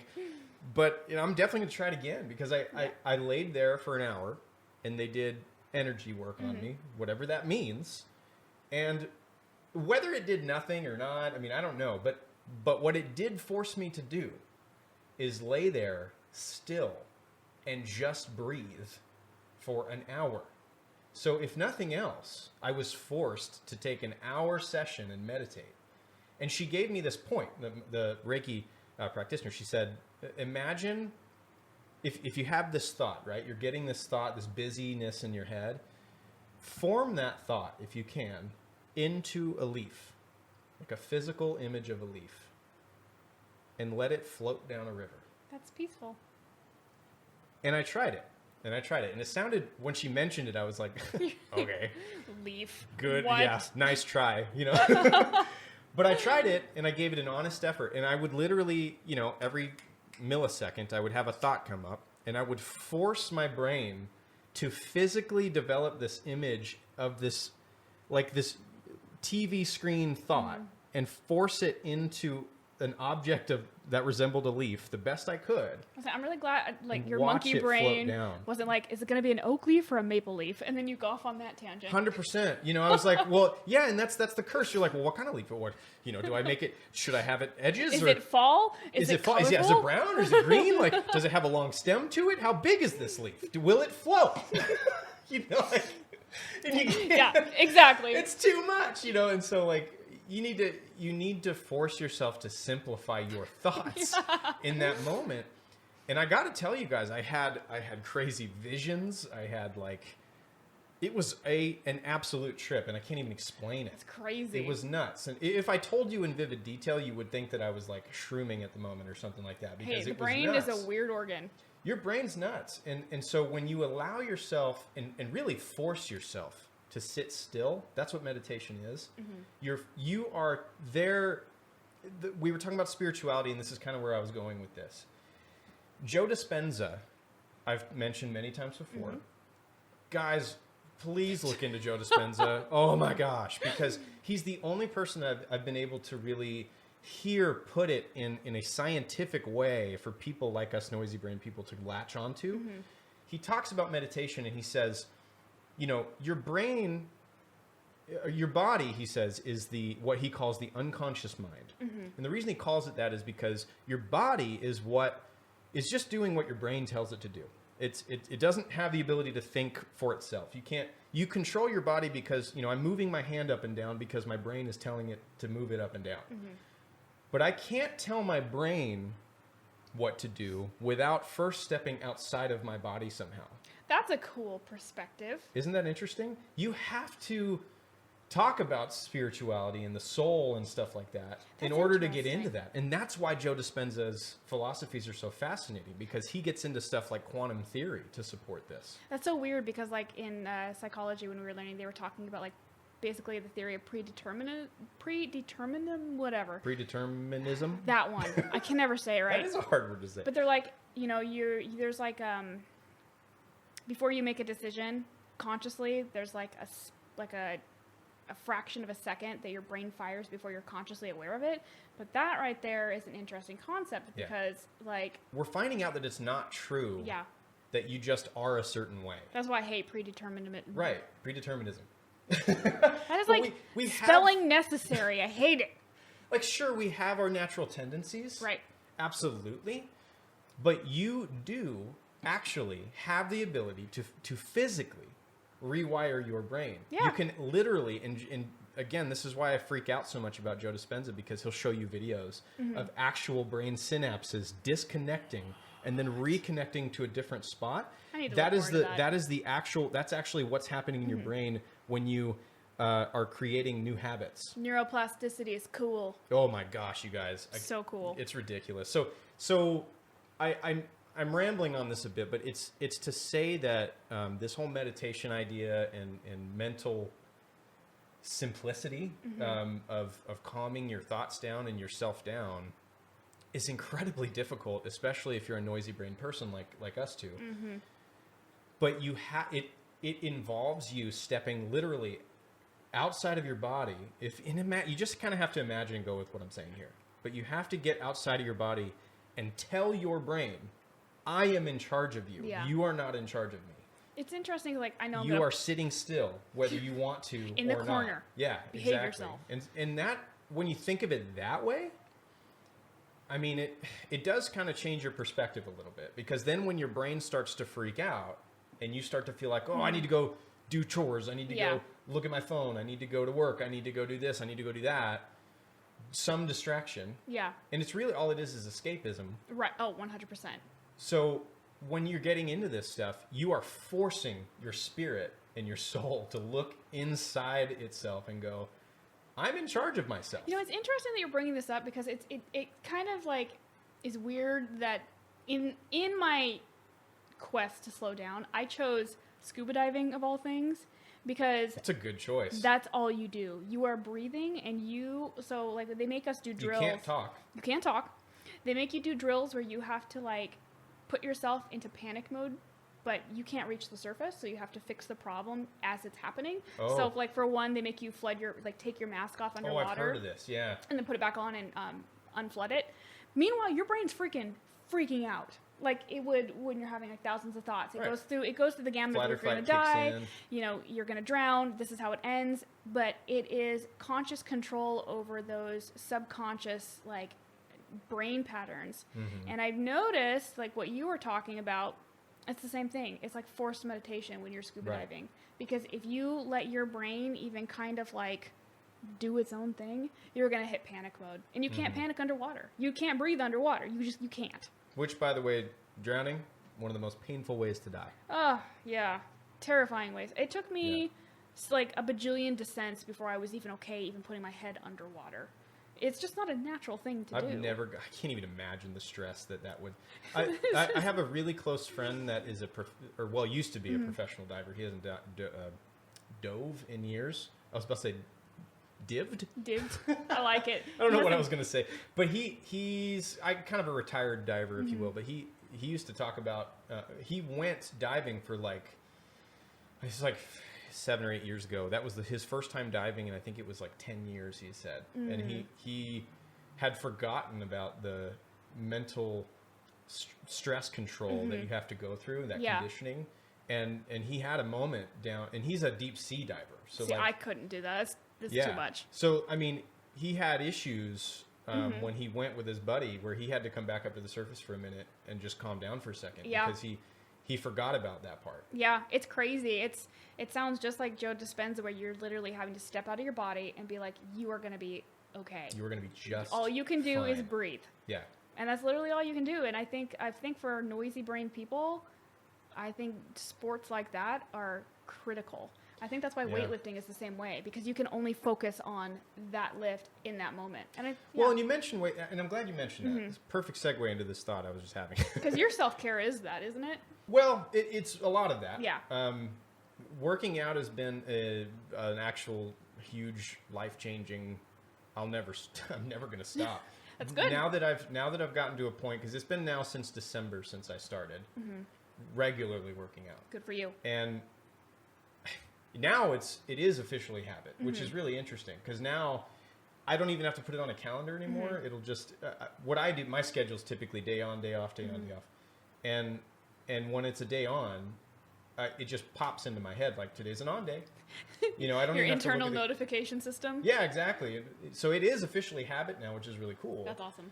But I still have these thoughts of when I'm about to work out, when I'm about to try and meditate or maybe even go on a walk, and this even relates to things like doing chores, being productive in any sort of form or fashion. You will always have these side thoughts of like, maybe we shouldn't today.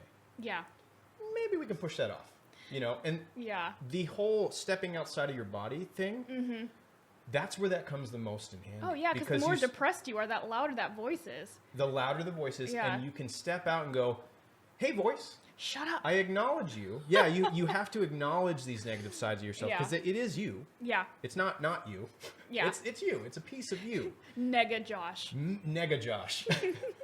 and you have to realize like that if you acknowledge these negative aspects of yourself, these negative habitual temptations, if you will, and you're able to allow yourself to be okay with them being in the same room, you got to get to that point. You can't just evaporate them from existence, because that's a Unfortunately. pretty surefire way to just set yourself up for failure. But if you are able to get used to being uncomfortable, I think that's been, without a doubt, I think my main work is coming to a point to where I can feel comfortable being uncomfortable, and the way that I've done that is cold showers.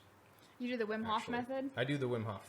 Nice. Now I used to do his breathing method. I can't. It makes me lightheaded. Really bad. It makes me lightheaded too. It Yeah. makes my hands Or tingle. you get the whole hypoxia. Or It's crazy. I can't remember. It's not hypoxia. It's Well, what it does is it releases cannabinoids in your brain. right? That's what's crazy Natural about high. it. If you guys haven't looked, I know Wim Hof is blowing up everywhere right now. He has got But- really popular lately, and I was like 2 years It ago when happened I out of was nowhere, yeah. I know, and I was like, I knew about him 2 years ago when he was still like this weird. Like my coworker told me about him. I'm like, what? Some weird like Norwegian guy is sitting in an ice bath? Well, he's Icelandic, Well, and everybody yeah. calls him the Iceman. Yeah. He's got that nickname, and he's set Guinness World Records. I think he sat in ice water. I think it was like 6.5 hours. Yeah. Or Well, something crazy. he's not really doing anything different than like what the Shaolin monks have done. No, and that's in That's fact interesting. that's where he gets his philosophy Oh, from. is it? I didn't know So- that. Yeah, so he gets inspiration from those ancient, these like Shaolin Mm-hmm. methods. Because if you look at Shaolin monks, for example, they've been able to control their physical body through mental Yeah. conditioning, and it has baffled scientists forever. Which I love. I love it. And so they're coming, and so Wim Hof, I think partially became such a big deal because, well, first off, if you watch videos of him, you can't not love the guy. I know. Because he's like, kind of crazy. And He's like the crazy old grandpa. he's amazing. I would love to spend time with him. He has figured out this way to really solidify mental clarity and mental constant growth through physical conditioning. Yeah. And the way that he does it is literally through proper breathing techniques, which you have got to look up. And even though it sounds like one of the, like, it sounds like some fad diet. It sounds like that kind of stuff. It's legit. I mean, Yeah. he's been studied by several universities. His physiology has been studied during his breathing exercises, during the ice thing and the ice bath thing. And it is really fascinating, the health benefits, but not just physical benefits. And this is, again, what we're talking about today is Mental the physical benefits resiliency. are great. Yeah. But the mental resilience you get from forcing uncomfort on yourself. Yep. And because, like, with the cold showers, what it does is you step in, you know, what I do is I start hot. You're so brave. I am not. I am a cold weenie. I hate the cold. I got cold in my wetsuit I tell my dad that I do the cold showers, and he goes, "Hell no, hell no!" He says, "You are crazy." He's like, "I cannot understand how that's good for you." You know, he'll say, "But dude, look into it. It's crazy because it's hard to do. It's hard to do, but because and what I do is I start with a hot shower, and I'll clean myself and everything, and then I'll just crank it all the way. Is ice cold." And what that does is it creates this shock. Yeah. And you guys, everyone knows what it's like when you get cold water on you. Everyone's been sprayed by a hose. The You know, worst. it is the worst, right? You immediately, your body goes into this state of shock. You go, Yep. you'll gasp, you can't breathe, or you're shivering, or you know, it's these very shock feelings. But what you start to realize in those moments, once you're able to finally get this clarity, is you start to understand that those reactions are merely reactionary actions. Your body's the unconscious mind, remember? And so your body's just doing what it thinks it's supposed to do. Yeah. And I say thinks because your brain is just delivering a signal to your body. It's that simple. Thinking, we're going to die. Yeah. We need to warm up. We need to, you know, and that's why it shivers and does all these things. But in those really tense, tough moments, when you have to, it forces you to focus inward. Yeah. That's what's fascinating about the cold showers. And I know a lot of people are like, hell no, I've already stopped listening like 10 minutes ago. But what happens there is in that shocked moment, it forces fight or flight into activity. So when you're in a hot shower, what you'll find is when you switch to cold, all of a sudden, what happens? All of a sudden, your eyes dilate and you're like, whoosh, you're like survival, you know, and so you are extremely focused in that moment. So what you do in that moment is what I do anyway, is I'll close my eyes and force myself to slow my breathing down. It is really hard. Allow yourself to shake. Allow yourself to physically shake and stuff. But once you slow your breathing down, this is what's crazy, is all of a sudden you start to realize, like, and this is all your mind. And this is where the stepping outside of yourself comes in handy, is your brain is freaking out doing what it's programmed to do. But you have to step outside of your brain and go, hey, brain, we're going to reprogram ourselves. Yeah. The cold water is okay. We're going to be just fine. We're not dying. You know, none of that's happening. This is completely controlled. We just need to do 30 seconds. We just need to do 30 seconds. Start with 15 seconds. Start with 10. Start with 5. One, whatever. Start tiny. Yeah. And increase as much as you can from there. I started 15 seconds at a time. Whew, I do dude. 2 minutes at a time right now. Wow. Good for you. But I could do longer if I wanted Yeah. at this point. I just choose 2 minutes. I was gonna say- I have a friend who does 5 every day, you know, and so, but what it does is, yes, there are actual physical benefits to taking cold showers and stuff. Reduced inflammation and all that good stuff. Oh man, the inflammation stuff is really amazing. It burns fat. It does really amazing things. But the mental benefits are why I got interested in it. I had started hearing stories of these people who had come to huge amounts of mental clarity just from taking these cold showers, and I was like, this is nonsense, and surely not. And so these people are nuts, you know. They're just Icelandic, so they're used to cold, you know, and all this stuff. But they do. And Yeah. ever since I started taking cold showers and have now built it into my habitual daily activity, I mean, I have been able to, in really tense, really stressful, very depressing situations, when my depression really starts to rise up and take control, I've been able to step outside of my brain and go, remember all this conditioning we're doing? Yeah. Remember how you're actually okay? And you it's- think you're not? You're thinking too much. You need to It's let go. And it is Interesting so that you crazy. say it that way, because, I mean, going back, like, slowing down is not a habitual thing we do. So it's already It's so uncomfortable. sad. And that's, Yeah. that's unnatural. Exactly. And Used to so, be, no. in Yeah. a way, slowing down is like a mental Wim Hof method, because you have to, like, exposure therapy yourself. Yeah. Slowing down is really uncomfortable for most people It's because, very, again, very. slowing down forces that mental clarity on you, and a lot of people aren't ready for that mental clarity. You know, and I know people, everyone knows people like this. Yeah. You know those people that can't sit down for 5 freaking minutes? Oh yeah. Bree, do you know those people? Oh yeah. Who doesn't? My grandfather was one of those people. He was just a busybody. He loved to work, and that was his passion. But there were, you know, that has downsides. When you don't allow yourself to understand who you are, meet yourself, Yeah. you always think that life has to be about a task. You have to be working on something. Yeah. And then you're running Says- on habits alone. Then you're only running on habits. So basically, you're letting your body do the thinking. Yeah. When your body is not a mind. Yeah. And my body taught me that it's really completely incapable of thinking for itself. Right. Because it just works itself into the grave. Yeah. You know, we and you hear it a lot right now. It's a lot of people are talking about being comfortable with being uncomfortable, which I find interesting as far as timing, Yeah. because, and I obviously I wholeheartedly agree with that. It was interesting because I had started getting into this stuff, and then I started to see these get comfortable with being uncomfortable, and The weird thing is that's how humans have lived up until really recently. yeah. So the fact that we have to go back to that is Well, shocking to me. and going back to Wim Hof for one last point is one of the things that he talks about quite often when he's available. You know, he's a really silly dude, so it's really fun to listen to him. But when he gets serious, he starts talking about how in modern age, you know, we are extremely spoiled with first world technology and first world type stuff like air conditioning, for example, like heating, like things like that. And he talks about how cold was good for us. Cold Yeah. was incredibly good for us, not just physically, once again, but the mental benefits that our ancestors got from being uncomfortable and being out in the cold and doing all these things. I mean, yes, there were struggles and hardships, Right. and that's not what I'm talking about. I'm just talking about environmental conditioning. Well, they were it- well equipped to handle those, you know, They were environmental stressors from- just because of that. Yeah, from kidhood. You know, they grew up with this idea that life is uncomfortable sometimes, and that's how it works. Yeah.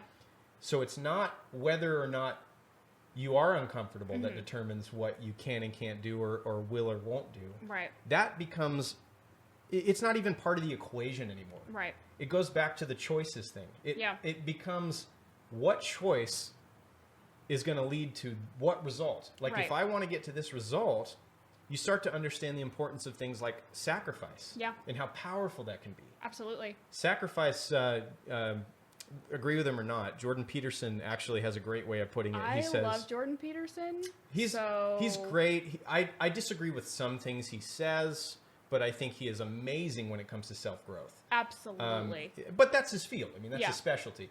I think he should just stick to that. That's my only criticism of Jordan Peterson.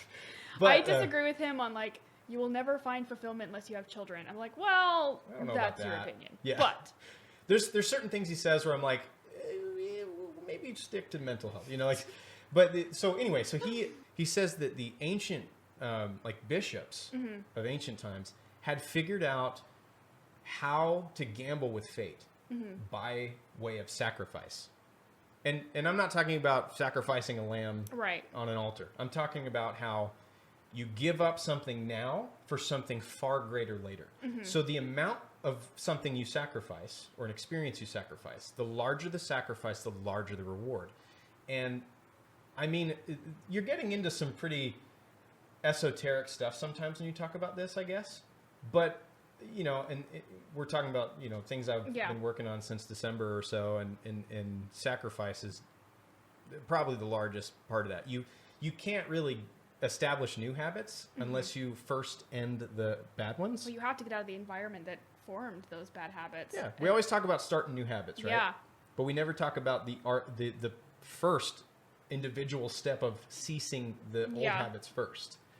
We always just try and jump over that step. Yeah. But you can't do it. You cannot do it. Yeah, good luck. So I guess it's like not the, going to happen. the entire challenge in this specific podcast is make the choice to be uncomfortable, which and slowing down is uncomfortable. So the only way you're going to be happy or find that growth you need is to force yourself to do something you absolutely do not want to do, That you need to and do. you know you need to do And it. you got to look inside your mind. Yeah. And by mind, I mean not your brain. The mind is to say your spiritual way of thinking, your soul, I guess. Something more meaningful than strictly your physical brain. Right. You're in there. You got to find it. You got to find that person. But she is in there. Layered with monkey poop. Layered with monkey crap. You know, just sometimes deeper than others. Some of us have really buried ourselves deep down. And we're getting into real therapy related stuff. Self-care is not bubble baths and chocolate. It's not. It's not I have to say that a lot of people, when you start talking about these self-care and growth and things like that, a lot of, again, to pick on you left brainers, a lot of pragmatic brained people write this stuff off as fluffy and new agey and stuff. And yes, you can get too new agey with this You stuff. can, yeah. I'm not talking about that. What I'm talking about is allowing yourself to understand what it takes to break out of the habits that you have somehow forced yourself into believing is your reality and how it's always going to be. Because Well, it's not. And habits stem from survival too. I mean, habits are only there because they serve a purpose for the brain. Right. And habits are honestly most of the time just efficient, even though like in the large scale of things are not efficient. They're efficient for that moment right there. Mm-hmm. So the only way to break it is literally to be uncomfortable. Yeah. So I like this episode. This has been... I feel like this is like not a slow down episode. It's mostly like an uncomfortable episode. It is uncomfortable because we've had to talk about ourselves a bit. Yeah, I don't like to do that. And you know, it's that can be tough as well. Because you have to allow yourself to be vulnerable. Yep. And I think that's a big thing that people are working on on mass right now. Yeah. is, The whole Brene Brown type thing. Yeah. Just it's okay Yeah. to be uncomfortable. It's okay to feel uncertain. It's okay to struggle too, by the way. And Yeah. that's kind of, I hope you guys are gaining that message from this episode of, you know, everybody is struggling right now. We're even the strongest ones of us. We're dealing with it. And I think I read somewhere, and I love the way this is put, is growth is a dance. It is not a light switch. Or a linear graph. It's not a linear graph. It's Yeah. all over the freaking place. You know, you cannot get from point A to point B in a straight line Not and, with life you and can't. expect something beneficial to happen. Right. It's how many times have we told the story of it's not the destination, it's the journey. Yeah. The Iliad, anyone? I know, You know, right? It's weird though. The American way is such a destination-oriented culture. Yeah. I never really thought of it that way, but I know I'm guilty of it in my fast-paced life. Of like, I for the longest time, my entire life revolved around the next paycheck. Like, and it's not like my calendar was next paycheck. It wasn't that I was like saving money around paycheck. It's like Yeah. literally, I just need to work until here, and then that would come, and then that. this thing can happen. Yeah. And then and then I can do this and that. And it left no room for anything. Yeah, and it like pre-maps out your whole life, It totally does. which and is a huge bummer. And it is a huge bummer. one of the things you mentioned that post I did of slowing down. You know, we talk about fast fashion, we talk about fast food. These things are killing ourselves and killing the environment. And it's the environment that we get our mental clarity from most of the time. And the environment relies on like we are mirrors of the greater environment too. Yeah. So how we're treating ourselves is probably, or how we're doing is probably how well the environment's doing.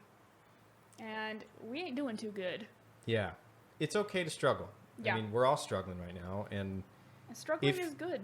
Struggling's a good thing. I think it is a good thing. And I think that's the main message with the whole being uncomfortable with being comfortable rather with being uncomfortable, being okay with the struggle, acknowledging that struggle as an opportunity Yeah, as opposed to a brick wall. right. There are no brick walls. Right. If you come in contact with what you're sure is an unpassable point, it just means you get to turn one way and go a different direction. It doesn't mean that life's over. Right. You know, you cannot force your destiny to occur. You No. have to just allow it to happen. This has been a very therapeutic podcast. I've gained some major insight on the choices I've made in the past few weeks. I'm like, I feel really good about things right now. Yeah. And this, I don't think it's a coincidence that our episode on slowing down is probably the longest episode we've done. Yeah. It's kind of ironic too. Yeah. Because if you're listening to this, you have to. You really have to slow down. Slow down. Listen to our podcast. It's like the Joe Rogan effect. He does 3-hour long He episodes. totally and- does. But you know, it's if you are listening. First off, thank you Yes, thank for you. listening. And I hope you get something out of this. I hope you just realize that we're in it together, guys. You're not the only one struggling. If you're watching this and you're thinking you're the only one struggling, I see you, and you're not. We're both sitting here right now smiling, Yeah. and inside we're like, Oh gosh. And It's- if you're an introvert, go outside. Just do it. Just go oh, outside. go the frick outside. Get in the sunlight, you know, stretch. These are all really crazy, amazing things for your mental health, Yeah. let alone your physical. But Do the some thing is you earthing. cannot improve physically unless you allow yourself to develop mentally. Yep. And Not that's really. uncomfortable. All exercise is uncomfortable. Everything's uncomfortable. I know what you're thinking right now. I don't want to. Right? That's probably what everyone's thinking. But you know what? Growth doesn't happen the I don't wanna. Yeah. It really it never doesn't. will. And this is where you have to step outside of your brain. The I don't wanna is the old habits that you've just, that's all it is. It's a synapse connected to an area of your brain that Yeah. you have continually reinforced. It's a very strong one, which the stronger they are, the harder they are to break. Absolutely. So- and what we're talking about is real neuroscience. Yeah. And if for information on this, I'll post a link because I got to go find it. But speaking of Dispenza, he has a TEDx talk on this exact thing. Yeah. And he talks about distinguishing these old habits from forced behavior. Well, and that's the thing too, is if you want to change a habit, so here's the thing, neurons that fire together wire together. So the more you do a thing, the stronger it's going to be and the harder it's going to break it. So Yeah. just stop it now before it's like Godzilla sized. Yeah. It's going to be hard. Yeah. It's not going to be easy. It sucks, actually. I mean, if you want me to be straight honest That, with you, which is great, is never easy. no. No. I feel like Captain Picard said something like that at The one point. thing, the thing is, guys. Bottom line, I mean, this is all advice that, right? We've all heard 1,000 times from a million different sources. Yep. It's been shared through generation after generation. Thousands of years of advice have been telling us: slow down, make positive decisions, exercise, breathe, Yeah. stretch. Like, these are the oldest things in the freaking book, and somehow we convince ourselves That we that need it's to- okay that we don't need those I things. think we need to reinvent the wheel for self-help. Yeah, what are we trying to do? Reinvent Yeah. how physiology works? What is wrong with us? You know, like We are who do stubborn creatures. who do we think we are Yeah.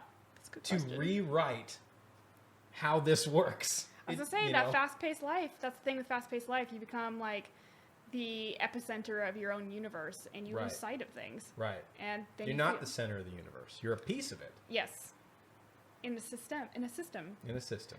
I love that we're talking about this, and we're going to talk about this a lot more, but we got to end the episode somewhere. Yep, this feels like a good spot.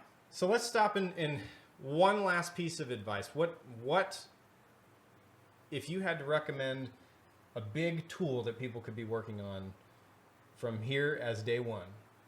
What is the first thing that would lead to other things in your particular recommendations? Well, in my particular recommendation is, I don't care who you are or where you're at in your journey. I guarantee deep down you know exactly what's wrong with you and what you need to do to fix it. I guarantee you. Because I went 6 months trying to find a quote-unquote medical answer to fix my problem when I knew all along what was wrong with me, but I wanted it to be an easy fix. And it might take some slowing down to figure out what that answer is, but I guarantee you know exactly what's wrong with you. Everyone does. It's coming to admit it. Yeah, denial sucks. Denial sucks. And I mean, emotional pain causes true physical pain. And I think a lot of people don't like to connect the two, but you can't separate them. No. The brain doesn't separate them, so you shouldn't either. Yeah, your body doesn't. Exactly. So if you are really struggling with like depression or anxiety or something like that, I guarantee you that there is a seed somewhere that grew that weed. I guarantee you probably know where that seed was planted. Go in and tear it up, because I knew exactly where mine was. And it's interesting you say seed, because sometimes you do have to dig deep. You have to dig. And To weeds really have get there. really terrible roots. Yeah. So sometimes you don't get all the roots and they grow back, but at least you know where it started from. But everyone has one epicenter of every episode. And it could be a personality trait, it could be an external trigger, it could be whatever. It doesn't matter. But Yeah. if you can identify it and if you can accept it, you can fix it. Absolutely. That's my self-care tip. That's a good one. You know what's up. You know what's up. You know what's up. But the interesting thing is, if you can't quite figure it out, guess what you got to do? Slow down. You got to force yourself to sit still. You have to. Because you're not going to figure it out until you do. You just won't. I Yeah. promise you won't. And it sucks. Yeah. How about you? What's yours? I would have to say, I can't stress enough the vulnerability aspect of all of this. Unless you're willing to feel some pain, and you're willing to feel serious discomfort, and you're willing to push through those things, and I'm talking about both mental and physical. Yeah. You know, they say no pain, no gain. And it's true mentally too. You will never, ever grow to the point that you want to get to unless you're not just allowing yourself to be vulnerable, but forcing it on yourself. Because that has to be done with intent. If you have a goal of mental clarity, mental growth, emotional growth, and physical growth, you're not going to get there unless you feel it. Yeah. If you want to grow physically, you have to hurt. I mean, You they gotta call be them sore. growing pains for a reason. Heck, if you look at a tree and if you look at look at a tree, they have to grow, right? They're growing Right. up.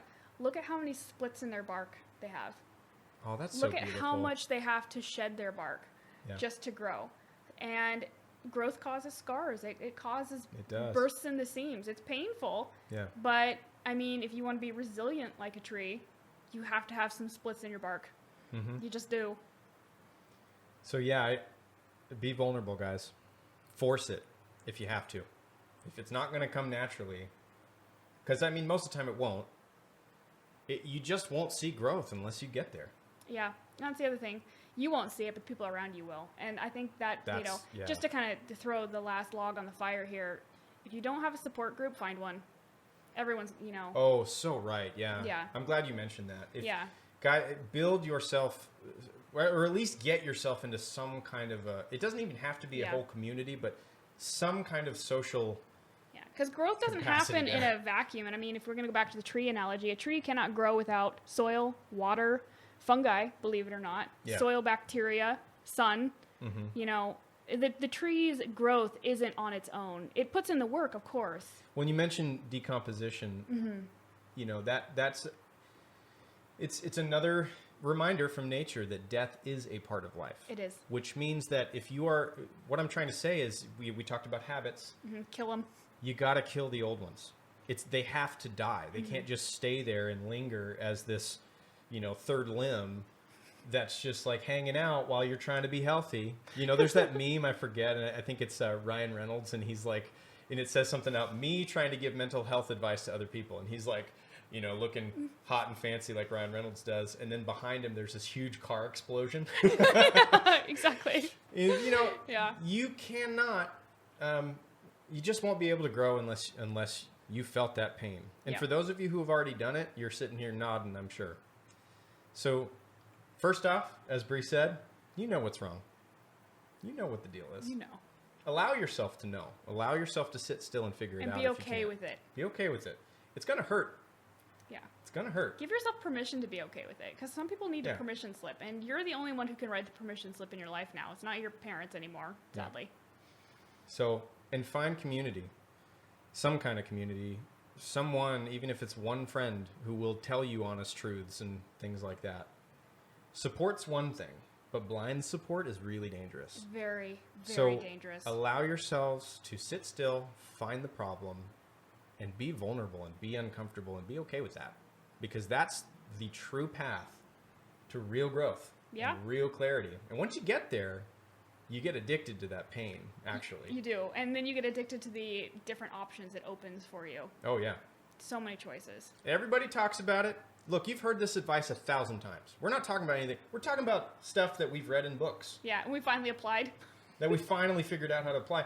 Yeah. But guys, this is old advice. It's been advice for thousands of years for a friggin' reason.